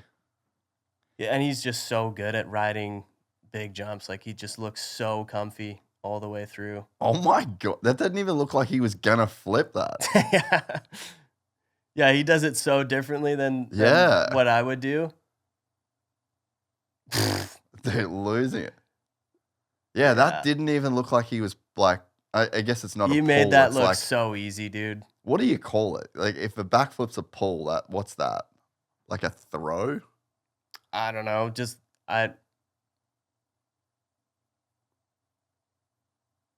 dude's a beast. Having laps with Also, the boys. just such a nice Yeah, guy. yeah, Like, the nicest guy. So just- what's the record that you want to get? You want the front flip record? Yeah, both front And flip distance. and distance. See, I just want to see, like, I've been so curious about it for so long, to see like what it would take to go at a jump that fast. And like, I don't know if we built the right jump, but everything seems to line up. And I had the best builders, like mountain bike trail builders in the world, working on it together. And we were all kind of scratching our heads, but I think it's going to work out. And I think, like, if I can clear the jump, then that's already a world record. Mm. So you would front flip the same jump that would get the world record distance jump. I guess. This is crazy. why I don't want to say shit like this on a podcast. That's like, We'll cut this bit then. oh no, it's all good. I hadn't thought that far ahead. But dude, so the jump that we built it's 120 feet to the knuckle, and Which means you're gonna probably go 130. there's room to go bigger. But I don't know if the speed is there. Like, I don't know how fast you're gonna have to go at the top of at the bottom of the lip, and then by the time you leave the lip, like, the takeoff is 17 feet tall. Like, it's a giant takeoff, so you're gonna lose a fair bit of speed. But then the jump into it's a 100-foot step down. So you're gonna, I've never gone that big before, and I don't think anyone has. So we don't really know the speeds that it's gonna generate, but I think it's gonna be enough to really do what I've been dreaming of for 10 years. Just a kind of a scary dream. yeah. I wish I had less scary dreams than that. It's gnarly. Fuck, it's cool though. It's cool, Yeah. but it's just cool to be in a position to actually do it. Like, For sure. you have the skills, Yeah. you have the pedigree, you have all of the things. Yeah. to do it. You're like one of the guys that's on the frontier of changing what's possible. Yeah, and I mean that's why I'm so happy to get these stem cells and see the results from that, because even that crash I had on that line was just, it was so gnarly, and I felt it for so long, and that's like, I've never had a crash where I didn't like break anything, where I was out for like 3 months. I didn't ride. And what It was the was main thing? it was just the nerve pain in my back. Yeah, Like, yeah. because I smashed my hip with all the hardware, and like I also like Ah. right where on the same spot that I broke my back, and it just like sent such a shock down, like my whole back was like my fingers were like tingly, but nothing was broken. It was the craziest thing. And then yeah, for I don't know 3 months I just was in so much pain. It was nuts. Not ideal. So when are you going to get back there, you think? It Is it would, planned? yeah, it would, we, right now we're trying to sell it to where we can afford to go back, because it was, dude, such an expensive build. And I just want to make sure that everyone that stuck their neck out for me and built that thing gets paid what they deserve. So right now we're in the process of just trying to fund the trip, and then it would have to be after Rampage. Yeah. Sometime in the winter before coming here, I would have to do it. And yeah, I think that if I have more than 3 days, like we just like, it was such a push to get these jumps done that I only had 3 days, and that was even pushing it. Like the jumps weren't fully done. It was just rushed, and I felt the pressure because all these guys just like slaved for 3 weeks straight, didn't take any breaks, like spent so much money on this thing, and then what am I gonna do? Just not do it? Mm. That's when I'm like, no, I'm going for it. Like this is the biggest opportunity to, and my goal was just to make it through the line and test it, and then come back and then film it. And I didn't make it past the first drop, unfortunately. Man, it's a crazy life, dude. It's a crazy life, yeah. You have a crazy life. And you just think, you just start to plan like, well, I got Rampage, and then I got to do this craziest jump I've ever done, and then I got to come back to Wyvern and in the winter, and that'll be the craziest shit I've ever, like. Dude, and here I am saying I need to chill out and have more fun. This is maybe a bad plan. Who knows? We'll see. Dude, We'll see what happens. Dude, I love it. Well, look, this has been epic. You're a fucking legend. I look up to you guys a lot. I look up to the mentality, the focus, the determination that you guys have to do what you do and push the limits. And man, it's unreal. I appreciate it, man. And likewise, the way you've built this place up and your dedication to this, it's, I mean, the numbers speak for itself. Well, it's all because there's guys like you out there, to be honest. Because if it wasn't for guys like you, as hard as we can work and as whatever behind the scenes, like without guys like you doing the kind of shit that inspires, our generation, like, because I guess this pod is about people like you. It's about guys that are just fucking gnarly, that have really done some crazy cool shit with their life that just the regular person won't put them through, Yeah. And I hope that when people listen to this, that, people can't relate to doing the world's biggest front flip on a mountain bike, but I think they can relate to the struggle and the grind and the injuries and the setbacks and the mentality and, like the hard work to get to where you're at. It's pretty fucking cool. Fuck yeah, dude. I appreciate it. Thanks for having me on. Get yourself a trail bike and do some chill rides. Do some fun riding. Chill rides with the homies, yeah. bro. That's going to be a game changer for me. And ride that Stark. Oh, yeah. Dude. I mean, They're the best. It was such a tease, like, just not, like, building that thing up, and then even just waiting to go to California. Like I built it up and then drove to California, went to this like insane private track with like Supercross track, everything there. And then I just went straight into the build and didn't get to ride it, and then ended up just breaking my ankle. And I still did some riding on it, but man, it was too painful to be able to enjoy it. Well, that was my plan going out to Wyvern, because I just had the dates mixed up. So I had it as the week after, and I was like, I'm going out on my Stark, and I'm just gonna cruise around the hills with the boys on my Stark. But you know what? I'm gonna go home. I'm gonna change the tire this afternoon. I'm gonna watch Supercross, and then I'm gonna take for a ride. Hell yeah, dude! Who's gonna win the Supercross Championship? Oh, dude, I think Hunter's looking really good. Yeah. But man, I really hope I really like all three of the guys that are in contention, like Roxon, Tomac, or Hunt. Like I'd be stoked for any of those guys to take it. But dude, if Roxon can somehow pull it off, man, that would be outrageous. But any of those guys, and then 250. I think we all know Hayden's got it wrapped up. He's probably already won it. He's probably already won it. I hope he does a backflip or something. Yeah. He needs to start training some freestyle tricks to do some tricks at the next Supercross race. That'd be cool.